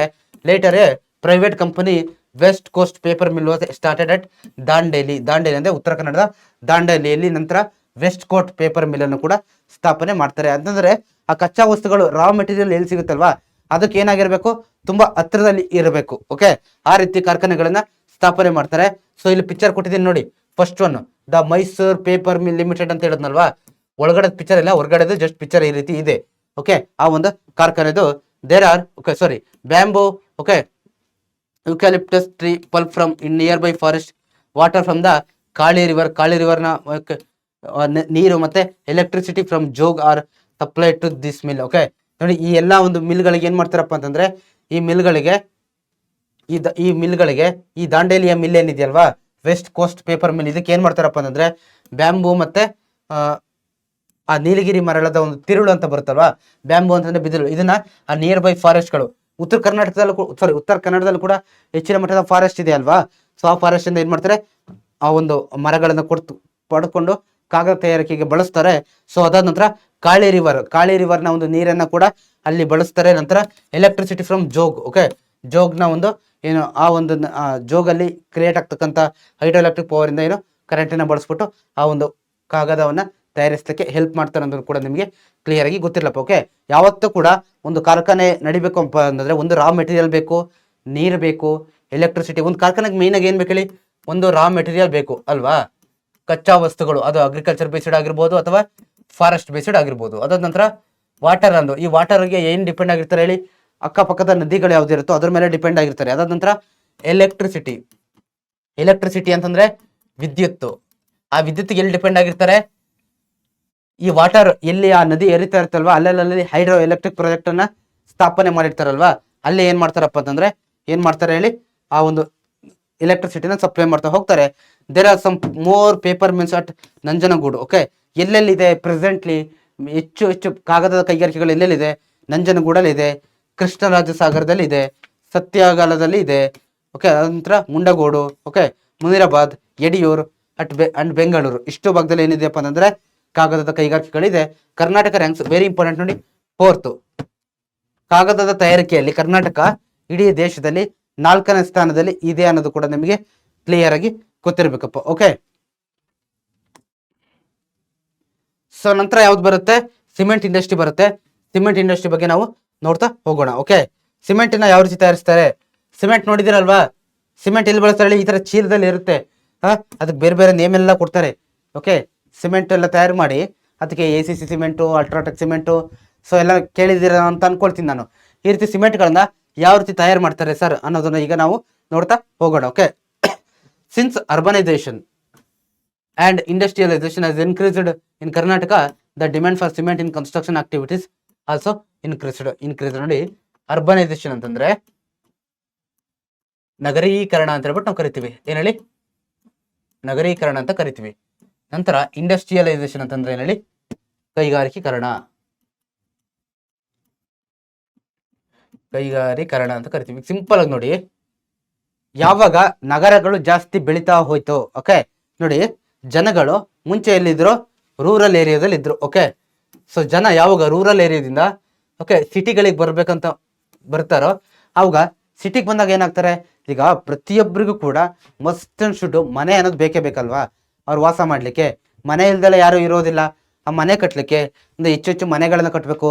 ಆಮೇಲೆ ಇಲ್ಲಿ ಕೈಗಾರಿಕೆ ಹೆಚ್ಚು ಹೆಚ್ಚು ಕೈಗಾರಿಕೆಗಳನ್ನ ನಾವು ಸ್ಥಾಪನೆ ಮಾಡ್ಬೇಕಂದಾಗ ಆ ಕೈಗಾರಿಕೆಗಳನ್ನ ಸ್ಥಾಪನೆ ಮಾಡ್ಲಿಕ್ಕೆ ದೊಡ್ಡ ದೊಡ್ಡ ಫ್ಯಾಕ್ಟ್ರಿಗಳನ್ನ ನಾವು ನಿರ್ಮಾಣ ಮಾಡಬೇಕು ಬೇಡವಾ? ಸುಮ್ಮನೆ ಬಯಲು ಪ್ರದೇಶದಲ್ಲಿ ನಾವು ಒಂದು ಕೈಗಾರಿಕೆನ ಸ್ಥಾಪನೆ ಮಾಡ್ಲಿಕ್ಕಾಗುತ್ತಾ? ದೊಡ್ಡದೊಂದು ಬಿಲ್ಡಿಂಗ್ ಅನ್ನ ಕಟ್ಟಬೇಕು ಅಥವಾ ದೊಡ್ಡದೊಂದು ಗೋಡನ್ನ ಕಟ್ಟಬೇಕು. ಅದಕ್ಕೆ ಇವನ್ನೆಲ್ಲ ಈ ಮನೆ ಆಗ್ಲಿ ಅಥವಾ ಈ ದೊಡ್ಡ ದೊಡ್ಡ ಕೈಗಾರಿಕೆಗಳನ್ನ ಕಟ್ಟಲಿಕ್ಕೆ ಏನ್ ಬೇಕು? ಈಗ ಸಾಮಾನ್ಯವಾಗಿ ಏನ್ ಕಟ್ತಾರೆ ಹೇಳಿ, ಇಟ್ಟಿಗೆ, ಸಿಮೆಂಟು ಎಲ್ಲ ಬೇಕಲ್ವಾ, ನೀರು. ಅದೇ ರೀತಿ ಸಿಮೆಂಟ್ ಅನ್ನೋದಂತೂ ವೆರಿ ಇಂಪಾರ್ಟೆಂಟ್ ಆಗಿ ಬೇಕಾಗಿರೋದ್ರಿಂದ ಏನಾಗುತ್ತಪ್ಪ ಅಂದ್ರೆ ಆ ಸಿಮೆಂಟ್ಗೂ ಕೂಡ ಡಿಮ್ಯಾಂಡ್ ಜಾಸ್ತಿ ಆಗ್ತಾ ಹೋಯ್ತು. ಓಕೆ, ಮನೆ ಕಟ್ಟಕ್ಕೂ ಕೈಗಾರಿಕೆಗಳನ್ನ ಸ್ಥಾಪನೆ ಮಾಡ್ಲಿಕ್ಕೂ ಸಿಮೆಂಟ್ ಬೇಡಿಕೆ ಕೂಡ ಏನಾಗ್ತಾ ಇದೆ, ಜಾಸ್ತಿ ಆಗ್ತಾ ಇದೆ. ಪ್ರೆಸೆಂಟ್ ಕೂಡ ಜಾಸ್ತಿ ಆಗ್ತಾ ಇದೆ. Cement is essential for construction houses. ನೋಡಿ, ಇಲ್ಲಿ ಆಲ್ರೆಡಿ ಹೇಳಿದ್ನಲ್ವಾ, ಮನೆ ನಿರ್ಮಾಣ ಮಾಡ್ಬೇಕಂದ್ರೆ ಮಸ್ಟ್ ಅಂಡ್ ಶುಡ್ ಬೇಕೇ ಬೇಕು. ಸಿಮೆಂಟ್ಗೆ ಯಾವುದೇ ರೀತಿಯಾಗಿರ್ತಕ್ಕಂಥ ಆಲ್ಟರ್ನೇಟಿವ್ ಸದ್ಯಕ್ಕೆ ಯಾವುದು ಇಲ್ರಪ್ಪ. ಓಕೆ, ಸೊ ಒಂದ್ ವೇಳೆ ಅಲ್ವಾ, ಸೊ ಇದು ನಿಮಗೆ ಕ್ಲಿಯರ್ ಆಗಿ ಗೊತ್ತಿರಲಿ ಸಿಮೆಂಟ್. ಸೊ ಅದಾದ ನಂತರ ಪಬ್ಲಿಕ್ ಬಿಲ್ಡಿಂಗ್ಸ್ ಅಂತಂದ್ರೆ ಸಪೋಸ್ ಫಾರ್ ಎಕ್ಸಾಂಪಲ್ ಈಗ ಸರ್ಕಾರ ಏನೋ ಒಂದು ಹೊಸ ಕಚೇರಿ ಕಟ್ಟಬೇಕು, ಸರ್ಕಾರ ಕಡೆಯಿಂದ ಏನೋ ಒಂದು ಪಬ್ಲಿಕ್ ಆಗಲಿ ಜನಗಳಿಗೆ ಸರ್ಕಾರನೇ ಒಂದು ಜನಗಳಿಗೆ ಒಂದಿಷ್ಟು ಮನೆ ಕೊಡುತ್ತೆ ಅಂತಂದ್ರೆ ಆ ಮನೆ ಕಟ್ಟಬೇಕು ಅಂತಂದ್ರೆ ಅಥವಾ ಸರ್ಕಾರಿ ಕಚೇರಿಗಳನ್ನ ಕಟ್ಟಬೇಕಂತಂದ್ರೆ ಹೊಸದಾಗಿ ಏನ್ ಬೇಕು, ಸಿಮೆಂಟ್ ಬೇಕು. ಕನ್ಸ್ಟ್ರಕ್ಷನ್ ಮಾಡ್ಲಿಕ್ಕೆ ರೋಡ್ಸು, ರಸ್ತೆಗಳನ್ನ ನಿರ್ಮಾಣ ಮಾಡ್ಬೇಕಂದ್ರೆ ಸಿಮೆಂಟ್ ಬೇಕಾ? ಇವಾಗೆಲ್ಲ ಸಿಮೆಂಟ್ ರೋಡ್ಗಳು ಜಾಸ್ತಿ ಆಗ್ತಾ ಇದೆ ಅಲ್ವಾ, ಸಿಮೆಂಟ್ ಅನ್ನೋದು ಅಲ್ಲಿ ಬೇಕೇ ಬೇಕು. ಬ್ರಿಡ್ಜಸ್ ಅಂತಂದ್ರೆ ಸೇತುವೆ ಈ ದೊಡ್ಡ ದೊಡ್ಡ ನದಿ ಮಧ್ಯೆ, ಎರಡು ನದಿಗಳ ಮಧ್ಯೆ ಕ್ರಾಸ್ ಮಾಡ್ಲಿಕ್ಕೆ ಬ್ರಿಡ್ಜ್ಗಳನ್ನೆಲ್ಲ ಕಟ್ಟಿರ್ತಾರಲ್ವಾ, ಸಿಮೆಂಟ್ ಅನ್ನೋದಲ್ಲಿ ಮಸ್ಟ್ ಅಂಡ್ ಶುಡ್ ಬೇಕೇ ಬೇಕು. ಡ್ಯಾಮ್ಸ್, ದೊಡ್ಡ ದೊಡ್ಡ ಡ್ಯಾಮ್ಸ್, ಜಲಾಶಯಗಳು, ಅಣೆಕಟ್ಟುಗಳನ್ನ ಕಟ್ಟಬೇಕಂತಂದ್ರೆ ಇದಕ್ಕಿಂತ ತುಂಬಾ ದೊಡ್ಡ ಮಟ್ಟದ ಸಿಮೆಂಟ್ ಅನ್ನೋದು ಬೇಕೇ ಬೇಕು. ಅದಾದ ನಂತರ limestone which is necessary for establishment of cement industry is found abundance in Karnataka. ಅದಾದ ನಂತರ ಲೈಮ್ ಸ್ಟೋನ್, ಸುಣ್ಣ ಅಂತ ನಾವೇನ್ ಕರಿತೀವಲ್ವಾ, ಇದೆಲ್ಲದೂ ಕೂಡ ಏನು ಮುಖ್ಯವಾಗಿ ಬೇಕೇ ಬೇಕು. ಇದೆಲ್ಲ ಕರ್ನಾಟಕದಲ್ಲಿ ಏನಾಗಿದೆ, ಅಬಂಡೆನ್ಸ್ ಅಲ್ಲಿ ಹೆಚ್ಚಿನದಾಗಿ ಸಿಗ್ತಾ ಇದೆ ಅನ್ನೋದು ಕೂಡ ನಮಗೆ ಕ್ಲಿಯರ್ ಆಗಿ ಗೊತ್ತಿಲ್ಲ. ಓಕೆ, ಲೈಮ್ ಸ್ಟೋನ್ ಕೂಡ ಹೆಚ್ಚಿನದಾಗಿ ಸಿಗ್ತಾ ಹೋಗುತ್ತೆ ಕರ್ನಾಟಕದಲ್ಲಿ. ಇನ್ ಅಡಿಷನ್ ಟು ಇದಕ್ಕೆ ಸೇರಿದಂಗೆ ಜಿಪ್ಸಮ್ ಮತ್ತೆ bauxite are also available. Bauxite ಮತ್ತೆ ಜಿಪ್ಸಮ್ ಕೂಡ ಏನಾಗುತ್ತೆ, ಅವೈಲೇಬಲ್ ಆಗ್ತಾ ಇದೆ ಕರ್ನಾಟಕದಲ್ಲಿ, ಅವೈಲೇಬಲ್ ಇದೆ. ಸಿಗ್ತಾ ಹೋಗುತ್ತೆ. Only coal has to be important from the neighbouring states. Only coal, ಕಲ್ಲಿದ್ದಲು ಅಂತ ಕರಿತೀವಲ್ವ ನಾವು, ಅದನ್ನ ಮಾತ್ರ ಏನ್ ಮಾಡ್ತಾರಪ್ಪ ಅಂತಂದ್ರೆ ಬೇರೆ ಕಡೆಯಿಂದ ನಾವು ಏನ್ ಮಾಡ್ತೀವಿ, ಇಂಪೋರ್ಟ್ ಮಾಡ್ಕೊಳ್ತೀವಿ. ಓಕೆ, ತಗೊಳ್ತೀವಿ. ಸೊ ಇನ್ನು ಬೇರೆದೆಲ್ಲ ಕೂಡ ಏನಾಗಿದೆ, ನಮ್ಮ ಸ್ಟೇಟ್ ಅಲ್ಲೇನೆ ಸಿಗ್ತಾಗುತ್ತೆ. ಲೈಮ್ ಸಿಗುತ್ತೆ, ಜಿಪ್ಸಮ್ಮು, ಬಾಕ್ಸೈಟು, ಇದೆಲ್ಲ ಕೂಡ ನಮ್ಮ ಸ್ಟೇಟ್ ಅಲ್ಲೇ ಸಿಗ್ತಾ ಹೋಗುತ್ತೆ. ಓಕೆ, ಕೋಲ್ ಮಾತ್ರ ಏನಾಗುತ್ತಪ್ಪ ಅಂದ್ರೆ ಬೇರೆ ಕಡೆಯಿಂದ ನಾವು ತರಿಸ್ಕೊಳ್ತಾ ಹೋಗ್ತೀವಿ. So availability of water, sand, transport. Okay, ನೋಡಿ ನೋಡಿ, ಅವೈಲೇಬಿಲಿಟಿ ಆಫ್ ವಾಟರ್ ಅಂತಂದ್ರೆ ನೀರಿನ ಒಂದು ಏನು ಬಳಕೆ ಅಥವಾ ನೀರಿನ ಒಂದು ಉಪಯೋಗ ಅನ್ನೋದು ನೀರಿನ ಎಷ್ಟು ಪ್ರಮಾಣ ಸಿಗುತ್ತೆ ಅನ್ನೋದು. ಸ್ಯಾಂಡ್, ಮರಳು, ಟ್ರಾನ್ಸ್ಪೋರ್ಟ್, ಸಾರಿಗೆ, electricity supply, current supply, clay and wide market ಆದ other factors favouring the growth of cement industry. ಒಂದು ಸಿಮೆಂಟ್ ಇಂಡಸ್ಟ್ರಿ ಗ್ರೋತ್ ಆಗ್ಬೇಕಂತಂದ್ರೆ, ಚೆನ್ನಾಗಿ ನಡಿಬೇಕಪ್ಪ ಅಂತಂದ್ರೆ ಯಾವ್ಯಾವ ಅಂಶಗಳು ಪ್ರಭಾವ ಬೀರುತ್ತೆ ಅಲ್ಲಿ ಅಂತಂದ್ರೆ, ಒಂದು ನೀರು. ಓಕೆ, ನೀರಿನ ಒಂದು ಅನುಕೂಲ ಯಾವ ರೀತಿ ಇದೆ, ನೀರು ಚೆನ್ನಾಗಿ ಸಿಗ್ತಾ ಇದೆಯೋ ಇಲ್ವೋ, ಆ ಭಾಗದಲ್ಲಿ ನೀರು ಚೆನ್ನಾಗಿ ಸಿಕ್ಕಿದ್ರೆ ಗ್ರೋತ್ ಆಗುತ್ತೆ. ನೀರು ಸಿಗ್ಬೇಕು, ಮತ್ತೆ ಸ್ಯಾಂಡ್, ಮರಳು ಸಿಗ್ಬೇಕು. ನಂತರ ಸಾರಿಗೆ ವ್ಯವಸ್ಥೆ ಅಂತೂ ಮಸ್ಟ್ ಅಂಡ್ ಶುಡ್ ಬೇಕೇ ಬೇಕು. ಎಲ್ಲ ಕಡೆ ವಸ್ತುಗಳನ್ನ ಒಂದೊಂದು ಕಡೆಗೆ ತಗೊಂಡೋಗಕ್ಕೆ ತರಲಿಕ್ಕೆ ಸಾರಿಗೆ ಬೇಕೇ ಬೇಕು. ನಂತರ ಎಲೆಕ್ಟ್ರಿಸಿಟಿ ಸಪ್ಲೈ ಅನ್ನೋದು ಬೇಕೇ ಬೇಕು.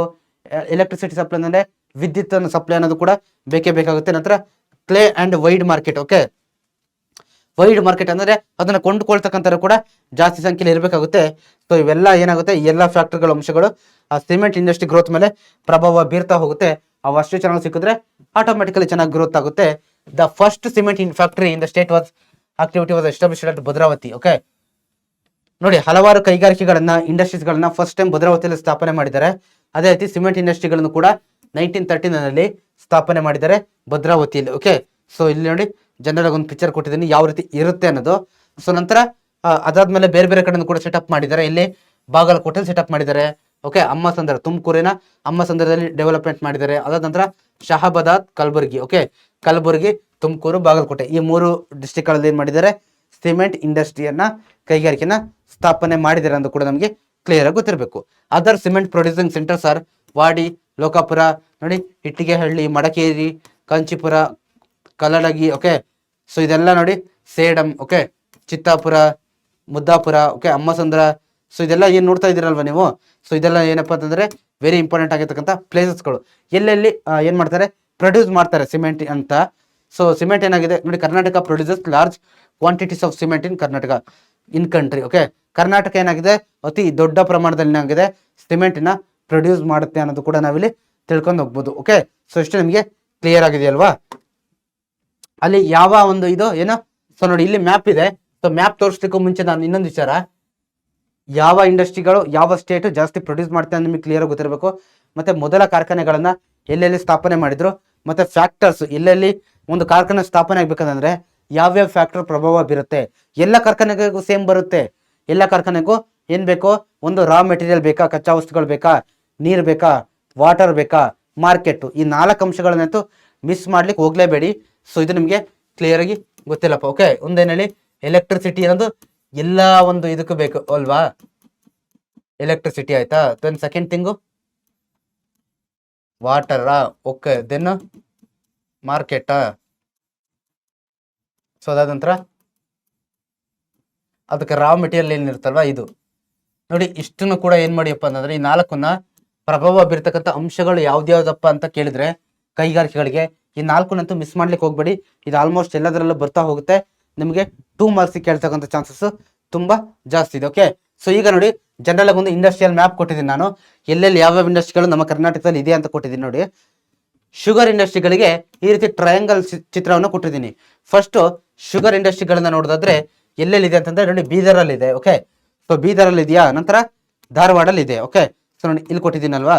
ಸೊ ಅದಾದ ನಂತರ ಎಲ್ಲಿದೆ, ಮೈಸೂರಲ್ಲಿ ಇದೆ. ಓಕೆ, ಮೈಸೂರು, ಇಲ್ಲಿ ಮಂಡ್ಯ.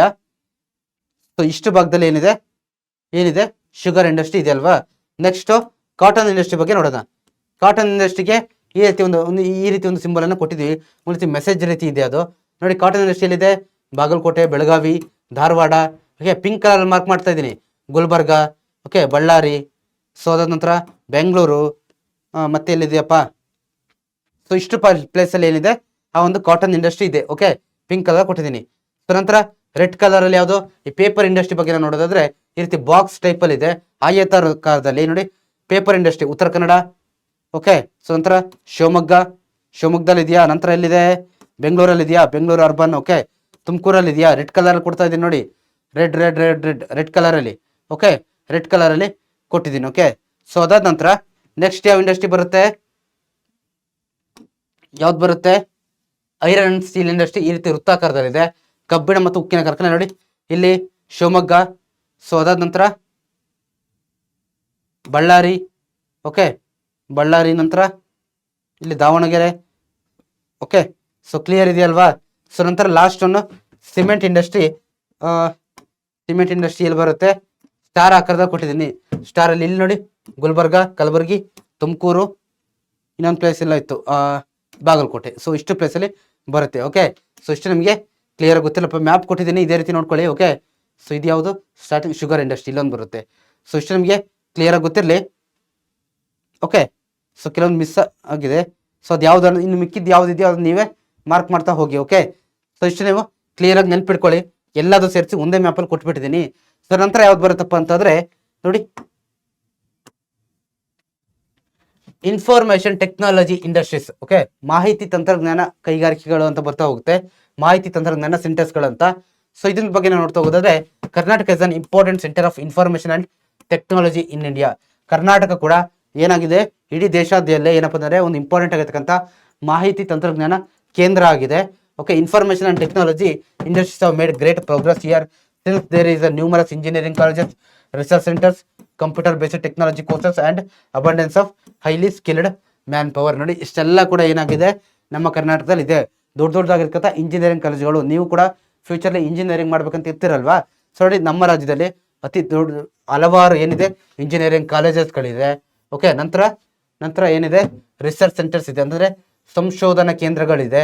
ಸೊ ನಂತರ ಕಂಪ್ಯೂಟರ್ ಬೇಸ್ಡ್ ಟೆಕ್ನಾಲಜಿ ಕೂಡ ಇದೆ. ಸೊ ಅದ ನಂತರ ಹೈಲಿ ಸ್ಕಿಲ್ಡ್ ಅಂತಂದ್ರೆ ವರ್ಕ್ ಮಾಡ್ಲಿಕ್ಕೆ ಜನ ಕೂಡ ಬೇಕಲ್ವಾ, ಒಂದು ನಾಲೆಡ್ಜ್ ಅನ್ನ ಚೆನ್ನಾಗಿ ಕಲ್ತಿರ್ತಕ್ಕಂಥ ವ್ಯಕ್ತಿಗಳು ಕೂಡ ಇದರ ಅನ್ನೋದನ್ನ ನಾವಿಲ್ಲಿ ನೋಡ್ತಾ ಹೋಗ್ಬೋದು. ನೋಡಿ ಸಿಂಪಲ್ ಆಗಿ ರೀತಿ ಕೊಟ್ಟಿದ್ದೀನಿ. ಸೊ ಮಾಹಿತಿ ತಂತ್ರಜ್ಞಾನ ಅನ್ನೋದು ನೆಕ್ಸ್ಟ್ ಎಕ್ಸ್ಪ್ಲೇನ್ ಮಾಡ್ತಾ ಹೋಗ್ತೀನಿ.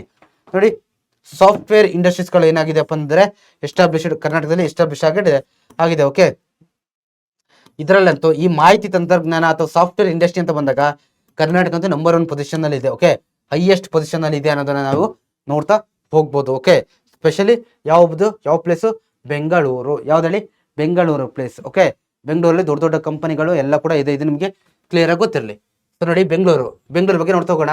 Bengaluru India's most important information technology centre. Okay, ನಮ್ಮ ರಾಜ್ಯದ ತುಂಬಾ ಇಂಪಾರ್ಟೆಂಟ್ ಆಗಿರತಕ್ಕಂಥ ಮಾಹಿತಿ ತಂತ್ರಜ್ಞಾನ ಕೇಂದ್ರ ಯಾವ್ದಪ್ಪ ಅಂತಂದ್ರೆ ಬೆಂಗಳೂರು. ಓಕೆ, ಸೊ ನೋಡಿ, ಬೆಂಗಳೂರು ಇಲ್ಲಿ ಬರುತ್ತೆ ಕಣ್ರಪ್ಪ. ಓಕೆ, ಬೆಂಗಳೂರು ಈ ಭಾಗದಲ್ಲಿ ಬರ್ತಾ ಹೋಗುತ್ತೆ. ಸೊ ಇದ್ರ ಬಗ್ಗೆ ನಾವು ನೋಡೋಣ. Bengaluru city is known as the silicon valley. Okay, ITBT city of India.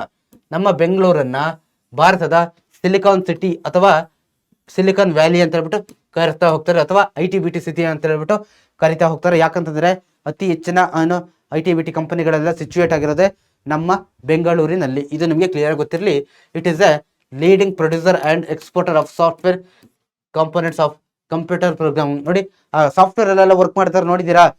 ಯಾವಾಗಲೂ ಏನಲ್ಲಿ ಕಂಪ್ಯೂಟರ್ ವರ್ಕ್ ಮಾಡ್ತಾ ಇರ್ತಾರೋ ಅದನ್ನ ಜಾಸ್ತಿ ಆ ಸೇವೆಗಳನ್ನ ಜಾಸ್ತಿ ಪ್ರೊಡ್ಯೂಸ್ ಮಾಡೋದು, ಎಕ್ಸ್ಪೋರ್ಟ್ ಮಾಡೋದು ಯಾರು ಹೈಯೆಸ್ಟ್ ಅಲ್ಲಿ ಇದಾರಪ್ಪ ಅಂತಂದ್ರೆ ನಮ್ಮ ಕರ್ನಾಟಕ ಹೈಯೆಸ್ಟ್ ಅಲ್ಲಿ ಇದೆ. It is one of the world top 10 major advanced hi-tech cities. Okay, ಇಡೀ ಪ್ರಪಂಚದ ಟಾಪ್ 10 ಮೇಜರ್ ಹೈಟೆಕ್ ಸಿಟೀಸ್ಗಳಲ್ಲಿ ಬೆಂಗಳೂರು ಬರುತ್ತೆ ಅನ್ನೋದು ನಿಮಗೆ ಕ್ಲಿಯರ್ ಆಗಿ ಗೊತ್ತಿರಲಿ. ಸೊ ನಂತರ software industry has spread to the sub around the ಬೆಂಗಳೂರಿನ ಬೇರೆ ಬೇರೆ ಭಾಗಗಳಿಗೆ ಇದು ಸ್ಪ್ರೆಡ್ ಆಗಿದೆ. The city has also alone has many IT information technology and BT biotechnology industries and provides employment for lakhs of people. Okay, ಇವತ್ತು ಈ ITBT ಕಂಪ್ನಿಗಳಲ್ಲಿ work ಮಾಡ್ತಕ್ಕಂಥ ಅತಿ ಹೆಚ್ಚು ಜನರು ಏನಿದಾರಲ್ವಾ, ಇವರು ಬೇರೆ ಬೇರೆ ಕಡೆಯಿಂದ, ಕರ್ನಾಟಕ ಆಗ್ಬೋದು ಅಥವಾ ಬೇರೆ ಬೇರೆ ಸ್ಟೇಟ್ನ ಬೇರೆ ಬೇರೆ ಭಾಗಗಳಿಂದ ಬೆಂಗಳೂರಿಗೆ ಬಂದು ಅವ್ರು ಏನು ಮಾಡ್ತಾ ಇದಾರಪ್ಪ ಅಂದರೆ ಉದ್ಯೋಗಕ್ಕೋಸ್ಕರ ಬಂದು ಅಲ್ಲಿ ಅವರು ವರ್ಕ್ ಮಾಡ್ಕೊಂಡಿದಾರಲ್ವಾ, ಅವ್ರಿಗೆಲ್ಲ ಯಾರು ವರ್ಕ್ ಕೊಡೋದಪ್ಪ ಅಂತಂದ್ರೆ ಈ ಒಂದು ITBT ಕಂಪ್ನಿಗಳು ಲಕ್ಷಾಂತರ ಯುವಕರಿಗೆ ಏನು ಮಾಡಿದೆ, ಯುವತಿಯರಿಗೆ ಕೆಲಸವನ್ನು ಕೊಟ್ಟಿದೆ ಅಂತ ನಿಮಗೆ ಕ್ಲಿಯರ್ ಗೊತ್ತಿರಲಿ. Leading companies from all over the world have established their branches here. The reason for this are good climate. Okay, so ಹಾಗಾದ್ರೆ ಏನಕ್ಕೆ ಸರ್ ಇದೆಲ್ಲ ಯಾಕೆ ಬೆಂಗಳೂರಲ್ಲೇ ಸ್ಥಾಪನೆ ಮಾಡಿದ್ದಾರೆ? ಬೆಂಗಳೂರು ಬಿಟ್ಟು ಬೇರೆ ಯಾವುದೋ ಪ್ಲೇಸಸ್ಗಳಿಲ್ವಾ? ಇಂಡಿಯಾದಲ್ಲಿ 29 ಸ್ಟೇಟ್ಸ್ ಇದೆ, ಅಲ್ಲಿ ಯಾಕಿಲ್ಲ? ಸೊ ಅಲ್ಲೂ ಇದೆ, ಬಟ್ ಯಾಕೆ ಬೆಂಗಳೂರು ಇಷ್ಟು ಚೆನ್ನಾಗಿದೆ ಅಪ್ಪ ಅಂತಂದ್ರೆ ಈ ಒಂದು IT BT ಸೆಂಟರ್ಗೆ ಅಂತಂದ್ರೆ ಒಂದು ಕ್ಲೈಮೇಟ್, ವೆರಿ ಗುಡ್ ಕ್ಲೈಮೇಟ್ ಇದೆ, ವಾತಾವರಣ ಇದೆಯಲ್ವಾ ಅದು ದಿ ಬೆಸ್ಟ್ ಆಗಿದೆ. ಸೊ ನಂತರ ಎಲೆಕ್ಟ್ರಿಸಿಟಿ ಸಪ್ಲೈ ಅನ್ನೋದು ತುಂಬಾ ಉತ್ತಮವಾಗಿದೆ. ಓಕೆ, ನಂತರ ಟೆಕ್ನಿಕಲ್ ಎಕ್ಸ್ಪರ್ಟ್, ಓಕೆ, ಆ ಮಾಹಿತಿ ತಂತ್ರಜ್ಞಾನವನ್ನ ಆ ವಿಷಯವನ್ನ ತಿಳ್ಕೊಂಡಿರ್ತಕ್ಕಂಥವ್ರು ತುಂಬಾ ಹೆಚ್ಚು ಜನ ಇಲ್ಲಿ ಬೆಂಗಳೂರಲ್ಲಿ ಇದ್ದಾರೆ, ಎಕ್ಸ್ಪರ್ಟ್ ಇದ್ದಾರೆ. ಫೈನಾನ್ಷಿಯಲ್ ಅಸಿಸ್ಟೆನ್ಸ್, ಓಕೆ, ಅಂದ್ರೆ ಸರ್ಕಾರಗಳು ಕೂಡ ಮತ್ತೆ ದೊಡ್ಡ ದೊಡ್ಡ ಕಂಪ್ನಿಗಳು ಕೂಡ ಏನ್ ಮಾಡ್ತಿದೆ ಅವರಿಗೆ ಆ ಹಣಕಾಸಿನ ವಿಚಾರವಾಗಿ ಸಹಾಯವನ್ನು ಚೆನ್ನಾಗಿ ಮಾಡ್ತಾ ಇದೆ. ಮತ್ತೆ ವ್ಯಾಸ್ಟ್ ಮಾರ್ಕೆಟ್ ಮತ್ತೆ ಇನ್ಫ್ರಾಸ್ಟ್ರಕ್ಚರ್, ಓಕೆ, ಎಲ್ಲದೂ ಕೂಡ ಅಲ್ಲಿ ತುಂಬಾ ಚೆನ್ನಾಗಿರೋದ್ರಿಂದ ಏನಾಗಿದೆಪ್ಪ ಅಂದ್ರೆ ಬೆಂಗಳೂರು ಈ ಒಂದು IT BT ಸೆಂಟರ್ ಲೀಡಿಂಗ್ ಅಲ್ಲಿ ಇದೆ. Bengaluru as emerged as the prestigious advanced information technology centre in India. Okay, Bengaluru ಏನಾಗಿದೆ ನಮ್ಮ ಇಡೀ ಇಂಡಿಯಾದಲ್ಲಿ ಪ್ರೆಸ್ಟೀಜಿಯಸ್ ಇನ್ಫಾರ್ಮೇಶನ್ ಟೆಕ್ನಾಲಜಿ ಸೆಂಟರ್ ಆಗಿ ಏನಾಗ್ತಾ ಇದೆ, ಗ್ರೋತ್ ಆಗ್ತಾ ಇದೆ ಅನ್ನೋದನ್ನ ಕೂಡ ನಾವು ನೋಡ್ತಾ ಹೋಗ್ಬೋದು.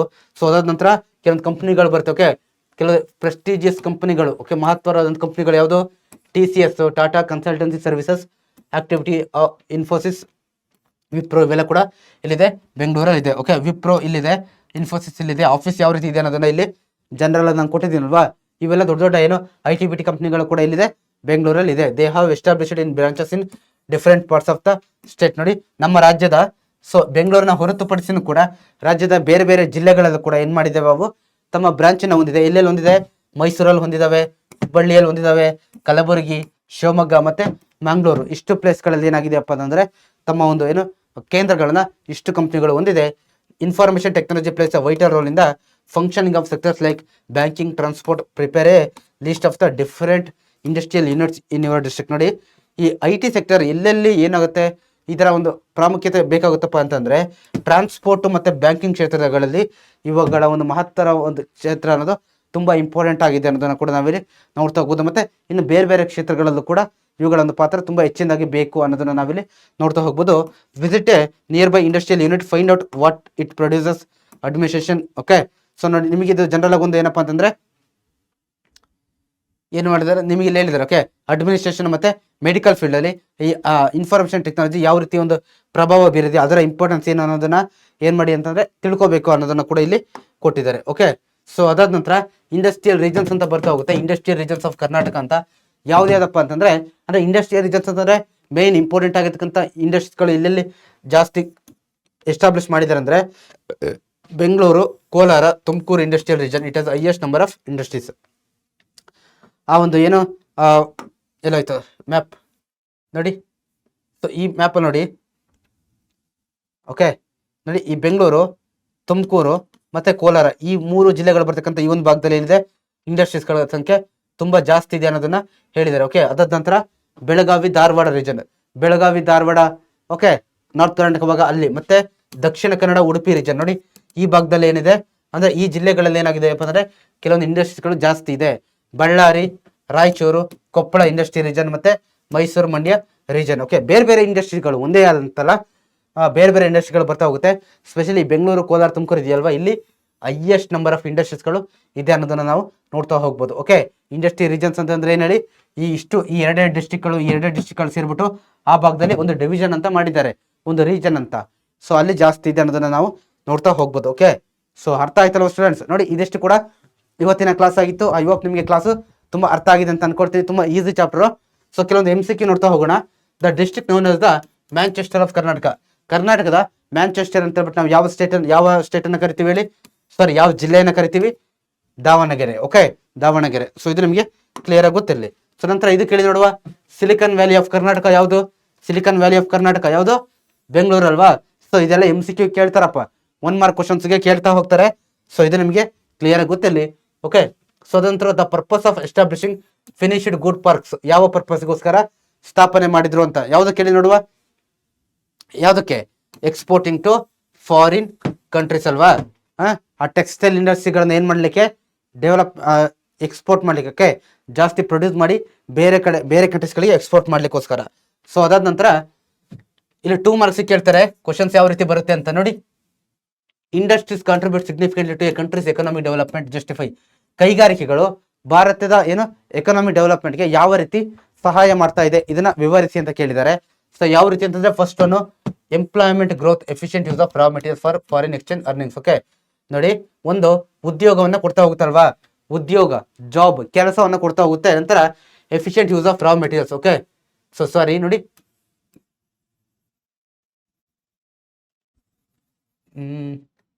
ಸ್ವಲ್ಪ ಮಿಸ್ಟೇಕ್ ಆಗಿದೆ. ಅದು ಸೆಕೆಂಡ್ ಪಾಯಿಂಟ್ ಅಲ್ಲಿ ಹಾಕಿದ್ದೀನಿ, ಬಟ್ ಅಲ್ಲಿ ಕಂಟಿನ್ಯೂ ಆಗಿದೆ ನೋಡಿ. ಫಸ್ಟ್ ಒಂದು ಉದ್ಯೋಗ ಕೊಡ್ತಾವಲ್ವಾ, ಸೊ ನಂತರ efficient use of raw materials ಅಂತಂದ್ರೆ, ಎಫಿಷಿಯಂಟ್ ಯೂಸ್ ಅಂತಂದ್ರೆ ಏನ್ ಹೇಳಿ, ರಾ ಮೆಟೀರಿಯಲ್ಗಳನ್ನ ತುಂಬಾ ಚೆನ್ನಾಗಿ ಬಳಸ್ಕೊಳ್ತವೆ. ನಂತರ ಸಪೋರ್ಟ್ ಫಾರ್ ಅಗ್ರಿಕಲ್ಚರ್, ಅಗ್ರಿಕಲ್ಚರ್ ಕೂಡ ಸಪೋರ್ಟ್ ಕೊಡ್ತವೆ. ಯಾವ ರೀತಿ ಹೇಳಿ, ಕೆಲವೊಂದು ಇಂಡಸ್ಟ್ರೀಸ್ಗಳು ಕೈಗಾರಿಕೆ ಮೇಲೆ ಡಿಪೆಂಡ್ ಆಗಿದೆಯಲ್ವಾ, ಆ ಒಂದು ಸಾರಿ ಯಾವ್ದ್ರ ಮೇಲೆ, ಅಗ್ರಿಕಲ್ಚರ್ ಮೇಲೆ ಡಿಪೆಂಡ್ ಆಗಿರೋದ್ರಿಂದ ಅಗ್ರಿಕಲ್ಚರ್ಗೆ ನೀವು ಚೆನ್ನಾಗಿ ಬೆಳೀರಿ. ಸ್ವಲ್ಪ ಸಕ್ಕರೆ ಕೈಗಾರಿಕೆಗಳೆಲ್ಲ ಅಗ್ರಿಕಲ್ಚರ್ಗೆ ಚೆನ್ನಾಗಿ ಶುಗರ್ ಬೆಳೀರಿ. ಈ ರೀತಿ ಏನು ಮಾಡ್ತವೆ, ಅಗ್ರಿಕಲ್ಚರ್ಗೆ ಸಪೋರ್ಟ್ ಮಾಡ್ತವೆ. Foreign exchange earnings. ಓಕೆ, ಕೆಲವೊಂದು ಇಂಡಸ್ಟ್ರೀಸ್ಗಳು ಏನು ಮಾಡ್ತವೆ, ಫಾರಿನ್ ಕೂಡ ತಮ್ಮ ಪ್ರಾಡಕ್ಟ್ ಅನ್ನ ಕಳಿಸ್ಬಿಟ್ಟು ಎಕ್ಸ್ಪೋರ್ಟ್ ಮಾಡ್ಬಿಟ್ಟು ಅರ್ನಿಂಗ್ಸ್ ಅನ್ನ ಮಾಡ್ತವೆ. ರಿಸೋರ್ಸ್ ಯುಟಿಲೈಸೇಷನ್ ಅಂತಂದ್ರೆ ರಿಸೋರ್ಸ್ಗಳನ್ನ ತುಂಬಾ ಚೆನ್ನಾಗಿ ಬಳಸ್ಕೊಂಡು ಹೋಗೋದ್ರಿಂದ ಏನಾಗುತ್ತೆ, ಎಕಾನಮಿ ಅನ್ನೋದು ಗ್ರೋತ್ ಆಗ್ತಾ ಹೋಗುತ್ತೆ. Market development. ಓಕೆ, ಮಾರ್ಕೆಟ್ ಕೂಡ ಚೆನ್ನಾಗಿ ಗ್ರೋತ್ ಆಗ್ತಾ ಹೋಗುತ್ತೆ. ನಂತರ ನ್ಯಾಷನಲ್ ಡಿಫೆನ್ಸ್ ಕೂಡ, ದೇಶದ ರಕ್ಷಣಾ ವ್ಯವಸ್ಥೆ ಕೂಡ, ರಕ್ಷಣೆಗೆ ಸಂಬಂಧಪಟ್ಟಂತ ಏನು ಆ ತಯಾರಿಕಾ ವಸ್ತುಗಳನ್ನು ತಯಾರು ಮಾಡ್ಲಿಕ್ಕೆ ಕೂಡ, ಆ ಹೆಲಿಕಾಪ್ಟರ್ ಎಲ್ಲ ನೋಡಿದ್ವು ಅಲ್ವಾ, ಅವನ್ನ ಬಳಸಬೇಕು ಕೂಡ ಬೇಕಾದಂತ ಕಚ್ಚಾ ವಸ್ತುಗಳು ಇಂಡಸ್ಟ್ರೀಸ್ಗಳಲ್ಲಿ ಸಿಗ್ತಾ ಹೋಗುತ್ತೆ ಸ್ಟೂಡೆಂಟ್ಸ್. ಓಕೆ, ಸೊ ಇಷ್ಟು ನಿಮಗೆ ಕ್ಲಿಯರ್ ಆಗಿದೆ ಅಂತ ಅನ್ಕೊಳ್ತೀನಿ ನಾನು. ಸೊ ಚಾಪ್ಟರ್ ಇದಿಷ್ಟ ಆಗಿತ್ತು ಸ್ಟೂಡೆಂಟ್ಸ್, ತುಂಬಾ ಈಸಿ ಚಾಪ್ಟರ್. ಐ ಹೋಪ್ ನಿಮ್ಗೆಲ್ಲರಿಗೂ ಕೂಡ ಕ್ಲಿಯರ್ ಆಗಿದೆ ಅಂತ ಅನ್ಕೊಳ್ತೀನಿ. ಸೊ ನೆಕ್ಸ್ಟ್ ಕ್ಲಾಸಲ್ಲಿ ಸಿಗ್ತೀನಿ ನಾನು, ಇನ್ನೊಂದು ಕ್ಲಾಸಲ್ಲಿ. Thank you students, bye.